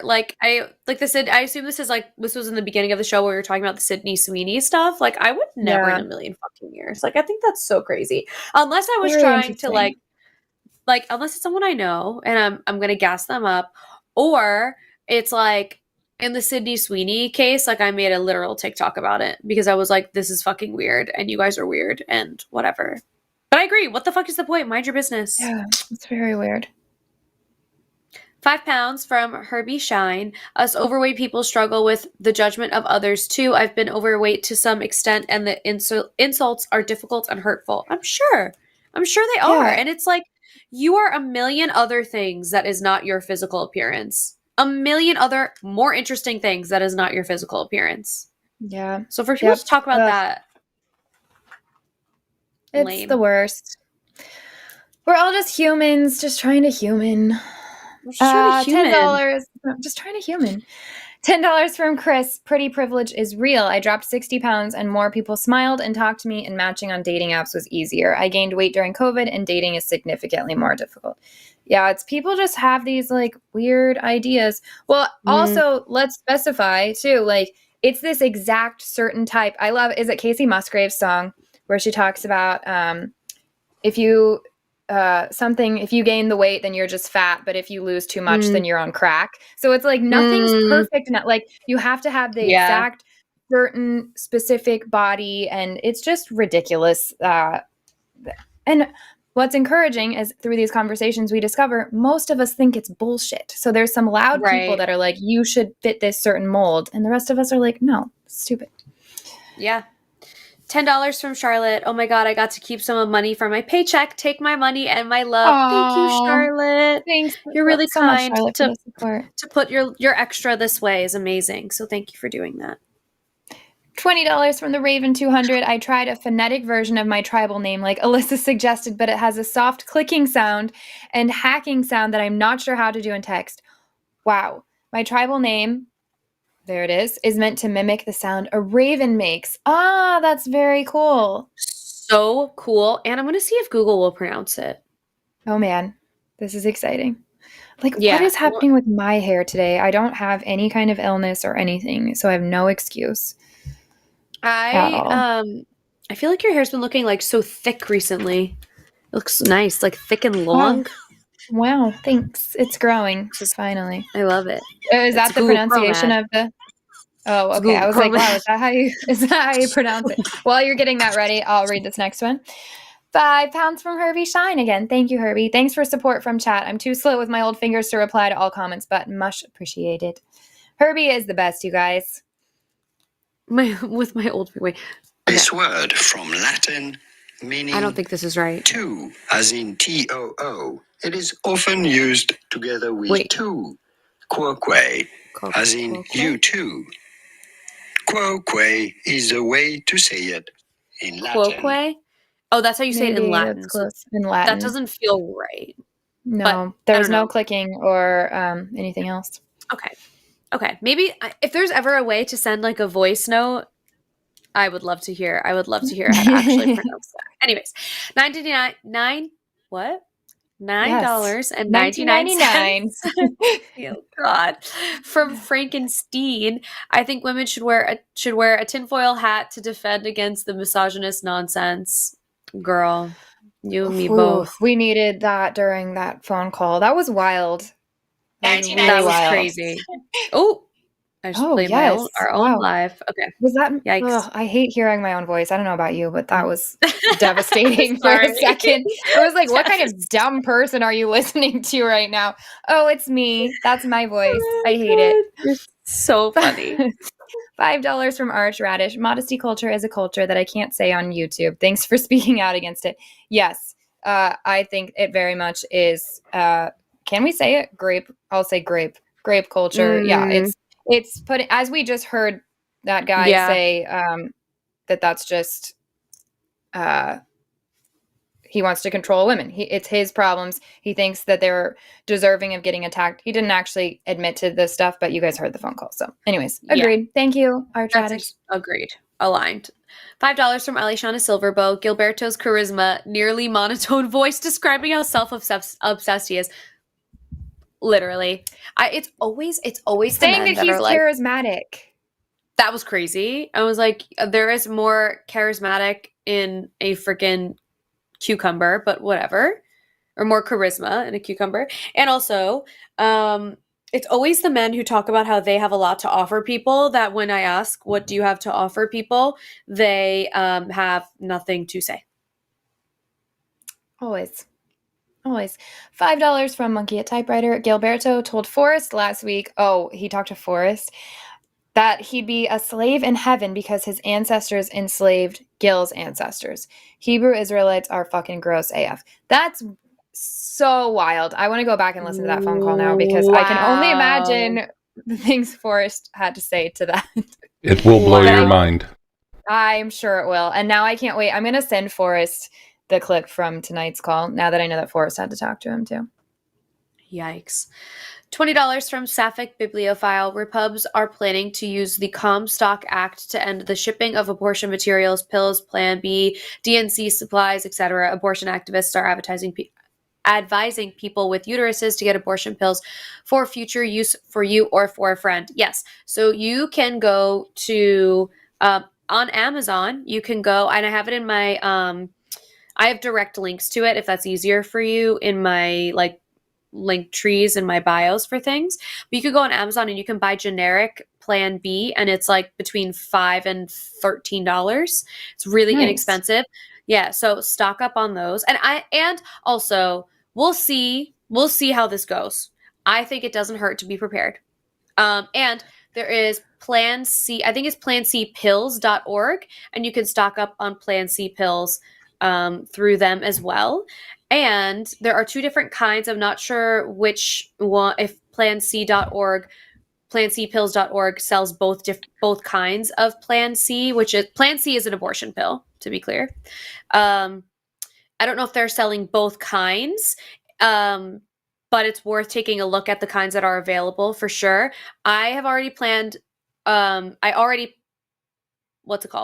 stocked up on Plan B, so I will have it. And if in the event that you need it, please DM me because I have it.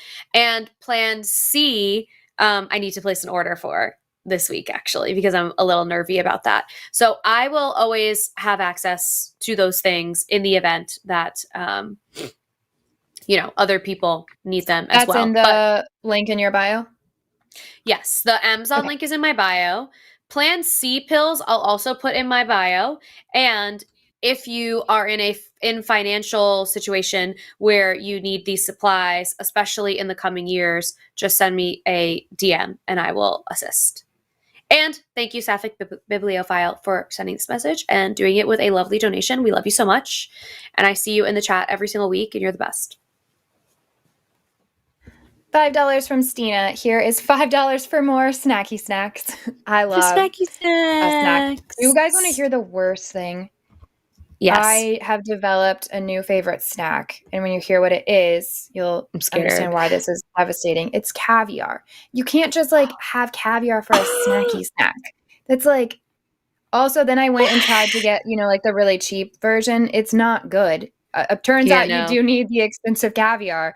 So now I'm just constantly sitting around well, I wish I had caviar right now, which is really embarrassing because I'm all eat the rich. But then I'm also, can I have some of your caviar, please? Because right. I can't remember. Oh, my best friend and I have always been like, let's try caviar. I think I tried it like at a party years and years ago, but then we bought some a couple of years ago and we all tried it and we're like, this is great. And then I remembered this last year and started like whenever I could, we would get like, like the $50 caviar, which then I'm like, oh my God, I just spent $50 on a snacky snack, which is absolutely insane. It's tough, guys, because I literally walk around now just like, I want caviar. And, other cravings I get, like hot fries, I just eat like so many hot fries that week that I don't want it again for a year. Great. Problem solved. I can't eat enough caviar in a week. I'm already broke. I would be like, I would have to be extra broke before I could satisfy the craving. And now, this is the funniest thing ever because of all of the things, especially for you to have a newfound snacky snack addiction, caviar's hilarious. And there's a girl on TikTok whose family like owns a caviar company. Marky. Listen, my birthday is in January, and so I'm kind of like, maybe I get myself a little caviar snacky snack for my birthday. I think you should. And if you don't, Jimmy and I will, because I think you deserve a little caviar snacky snack for your birthday. And she eats them in the craziest combinations. Like she'll do like Dorito creme fraiche caviar. It's really good. I've had that. It's so good. But also I love just a little caviar bump, just like right off the hand. It's really great. That's just really funny. Just the bump. Also, I want to come to New York and visit you, and then we can go there together and have a snacky snack moment with caviar. I will cry. I'll actually just cry the whole time. I'll just sit there eating caviar with you crying. The caviar will be so salty from all of our tears. Yes. Of happiness. Sorry. Also, that was not a helpful. What? Yes. Also, FYI, I'll put the link that I use to put all of the things I was talking about before is a Hoobie. It's instead of using Linktree, I use Hoobie. It's just like a little bit easier to read, I think. So I'll put that in our YouTube thing. And I have, if you scroll down, there is a link to Plan C that can be mailed in every state. There's also a link to gynecologists who will perform tubal sterilization because a lot of people have a hard time finding gynecologists that will do that. And at the bottom, there's also a link to my Amazon storefront, which is a sassy picture of an outfit, but there is a section that has, in my Amazon storefront, that has the Plan B pills as well that are like between, I think, $8 and $13, something like that. So I'll put that link in our thing so you guys can have that somewhere, but it's also always on my socials, so you don't need to save it now, but if you want it, it's there. I'm over here just like, hey guys, I figured out I really like caviar, and Alyssa's like, also, by the way, if you have a contraception emergency, I'm here for you. And like just being a generally incredible angel human. And I'm like, I have a problem because we can have it all. Like expensive snacky snacks. No, we can have it all. I Very only just started embarrassing for me. liking. No, it's fine. I only just started liking caviar in the past year because I got it at a wedding for the first, real caviar. I remember because I love caviar. I remember when you posted that, and I was like, oh, maybe we're gonna have caviar together someday. Oh, and it was so tasty. And yeah, now we've created the prophecy is coming. We are gonna have caviar together.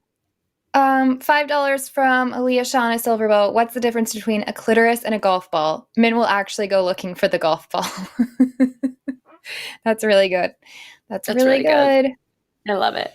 $4.99 from Nuzzy D. As a father of 3 boys, what is your best advice for raising empathic, curious, egalitarian men? Love y'all's work. Have to catch the show on the rebound. I think be one yourself. I think that's going to be my best advice, is to show them what that looks like and help them, just show them what you're doing to increase those characteristics in your own life. Yeah, and similar to the way that the people who call this show, and you even leaving this comment, a lot of the time, no human being is going to be perfect, but when the effort of wanting to look at your behaviors with a skeptical eye and say, what's the motivation here? if you can create that thought process for your kids, I think that will be really helpful too. Like, am I doing this because I am wanting to be a good human being to this person, or do I have other intentions in mind? And like just building self-awareness in them is going to be helpful. I also feel like one of the best traits that a human being can have is vulnerability, because that, snacky snack, vulnerability allows for us to have way tougher conversations, way more honest conversations. And I think a lack of willingness to be vulnerable is what creates the men that call and have the shittiest things to say. It's always people who just are so protective and so like wrapped in layers and layers and layers of armor and are unable to access like compassion and vulnerability. And anyway. Yeah, it's really unfortunate because I feel like the people that probably need to take a look at this the most are the ones that are not, they're not so overconfident that they're like Gilberto calling in to be like, I'm the extreme, insane version of this thing. But they're also not like, I might need to look at these things that I have going on. But people change. So, you know, you never know which of these calls are even helping people with that. $5 from Charlotte. Clitoris, labia, minora, majora, Zelda, menorah. Just testing what is censored too. LOL, sorry. Yeah, I think we can say all of those things, especially at the end of the show. Okay, I finally got my little... funny. Look, I peeled my whole little mango You're piece. so bizarre. It's What so a interesting. fun snack. That is so exciting. And the thing is, I don't really like sweets that much. I like a little sweet, but then it's just over. Yeah. So the fact that I can just sit here and like peel my candy, it's really it. fun. Anyways, sorry. I love a snack with an activity baked in. That's really fun. Yes, it's like arts and crafts. a 2-for-1. That's why I like martinis. You get a drink and a snack. Snacky snack with your drink. Okay. 5 pounds from Mystic Minds Analysis Tavern. Anna makes a great point. Humans are, in general, extremely prone to confirmation bias. It's hard to challenge our traditions. It is very hard to challenge our traditions. People really don't like to change their minds. And I feel like there's a physical feeling, like when someone is challenging a belief that you have. It's like this little, it feels like a little like rock in the center of my chest where it's just, and I get that. Yep. I really get that. $5 from Sasha Doom. The revolution will not be televised. Move in the shadows, play the long game. Even capybaras have their limits. At least there's dogs. My doggy's being very cute, taking a nappy. $10 from Charlotte. Oh, I want to tell y'all and anyone, I want to let y'all, and anyone know this because I'm proud. My 5-year-old son got tired of listening to the caller Gilberto talking and asked me to play The Man by Taylor Swift. Wow. The Charlotte, only appropriate response to that call. Yeah, you need to be giving advice to the people asking for it. Here, you're raising your son right. $5 from the Raven 200. I try to be friendly and likable because my resting face is ominous, apparently. Jimmy, go take a wind release. Air Cutter Wild Dance by Timari. Oh my Thanks, God, the Raven. That's amazing. $5 from Jolene. Taking votes on which Cadis song I should use for an upcoming body suspension performance. Ooh. That's so cool. That's like the coolest thing ever. Current lead is what or predecessor, and any votes from you two? I mean, that's so hard to choose. Funny enough, Kevin was just here today working on a song he sang on Predecessor, Kevin Max. I don't know.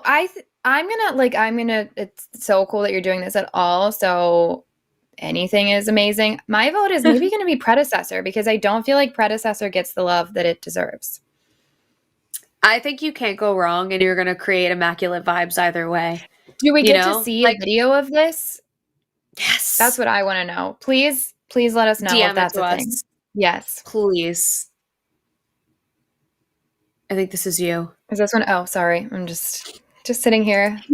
1999 from Cody Cooper. I apologize for you having to deal with Gilberto. I think women should be able to dress in public however they wish as long as it's legal. If a man has an issue with his lust, that is his problem. Yes. I don't know that we really dealt with Gilberto so much as we just kind of like played with him for a minute. We were like, wow, what? Yeah, literally. He wasn't literally any questions.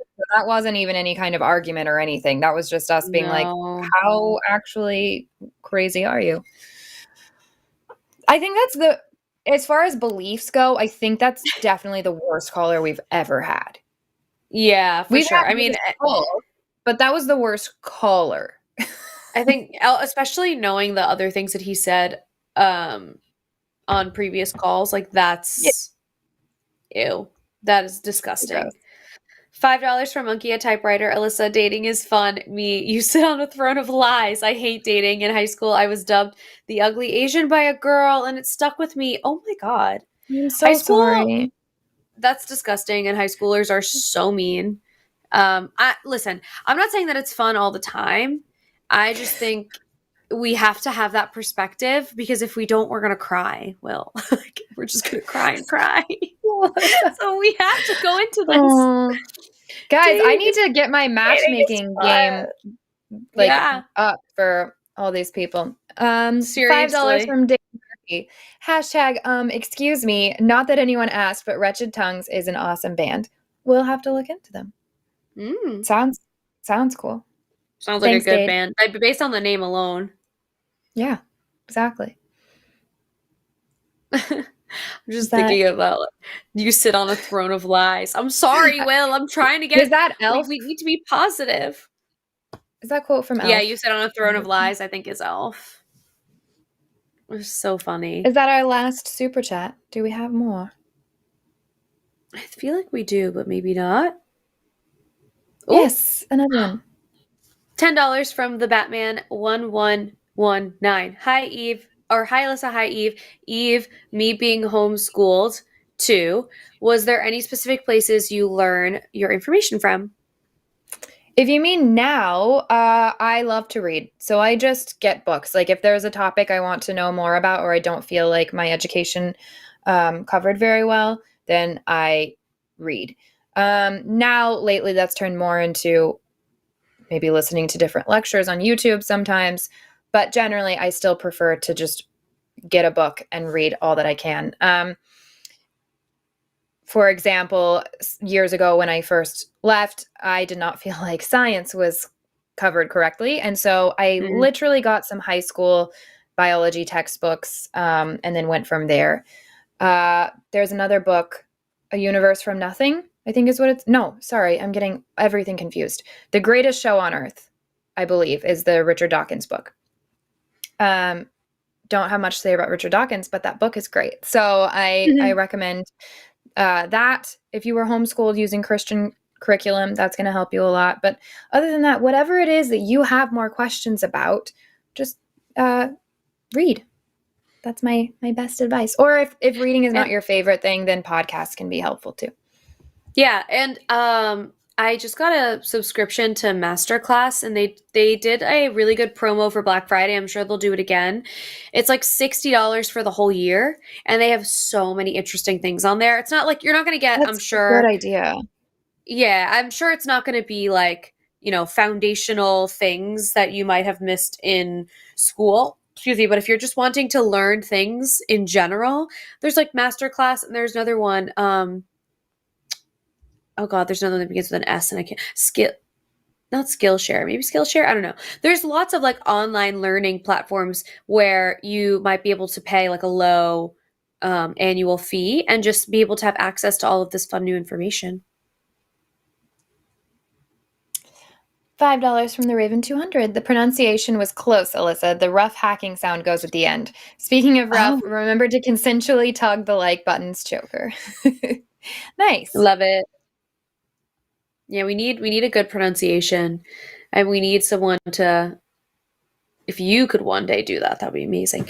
$10 from the Batman 1119. You learn your information from post deconstruction. Oh yeah. So once I left. Yeah, that's what I did. Lots of reading. Just so much reading. Yeah. And honestly, one of the things I did that would kind of spark where I'd know I needed to go learn more, I binged AXP.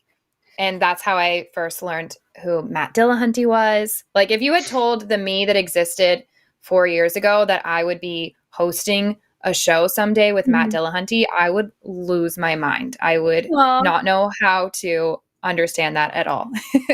Matt Dillahunty bought me lunch 2 weeks ago, and I was like, this is so a crazy mad at day. all of you for letting that happen without me. I should have been like flown in. But yeah, I listened to that. And then when they would say things that, of course, I was like, what? I didn't know that. I didn't know that. Then I would go get a book and read about it. So, yeah. $5 from Jamnik06. Showered with guys in a drum corps.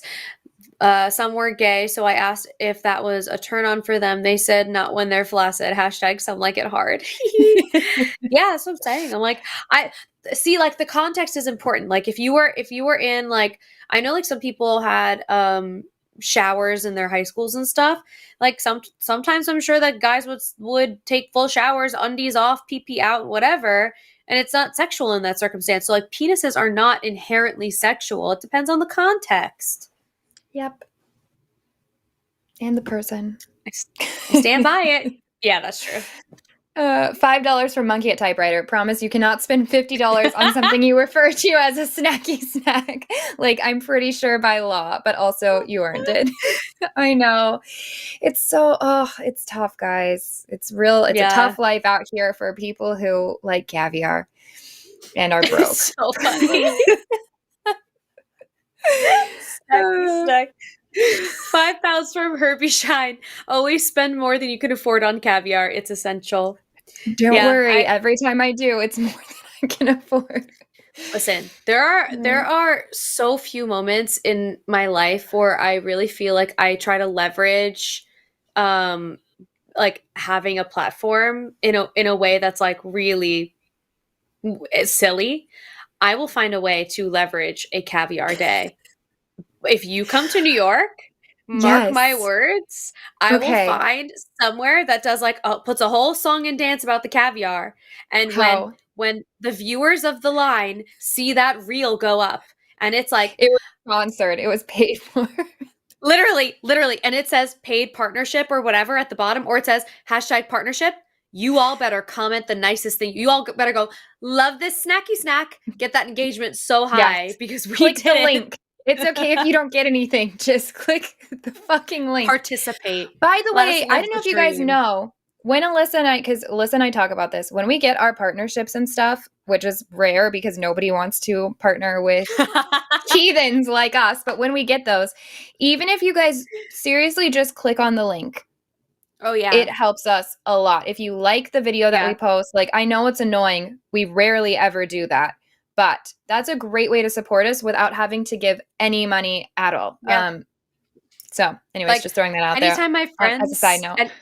Anytime my friends or even just like other content creators that I love, like even if I don't know them, but I want them to just like succeed, if they post an Instagram story, I always click through the link and like wait for the page to fully load. And then if I want it, I'll get it. If I don't, I just close out. I'm like, well, I got saw their link one of yours today that I missed from like 2 weeks ago and I still went. I was like, I'm here.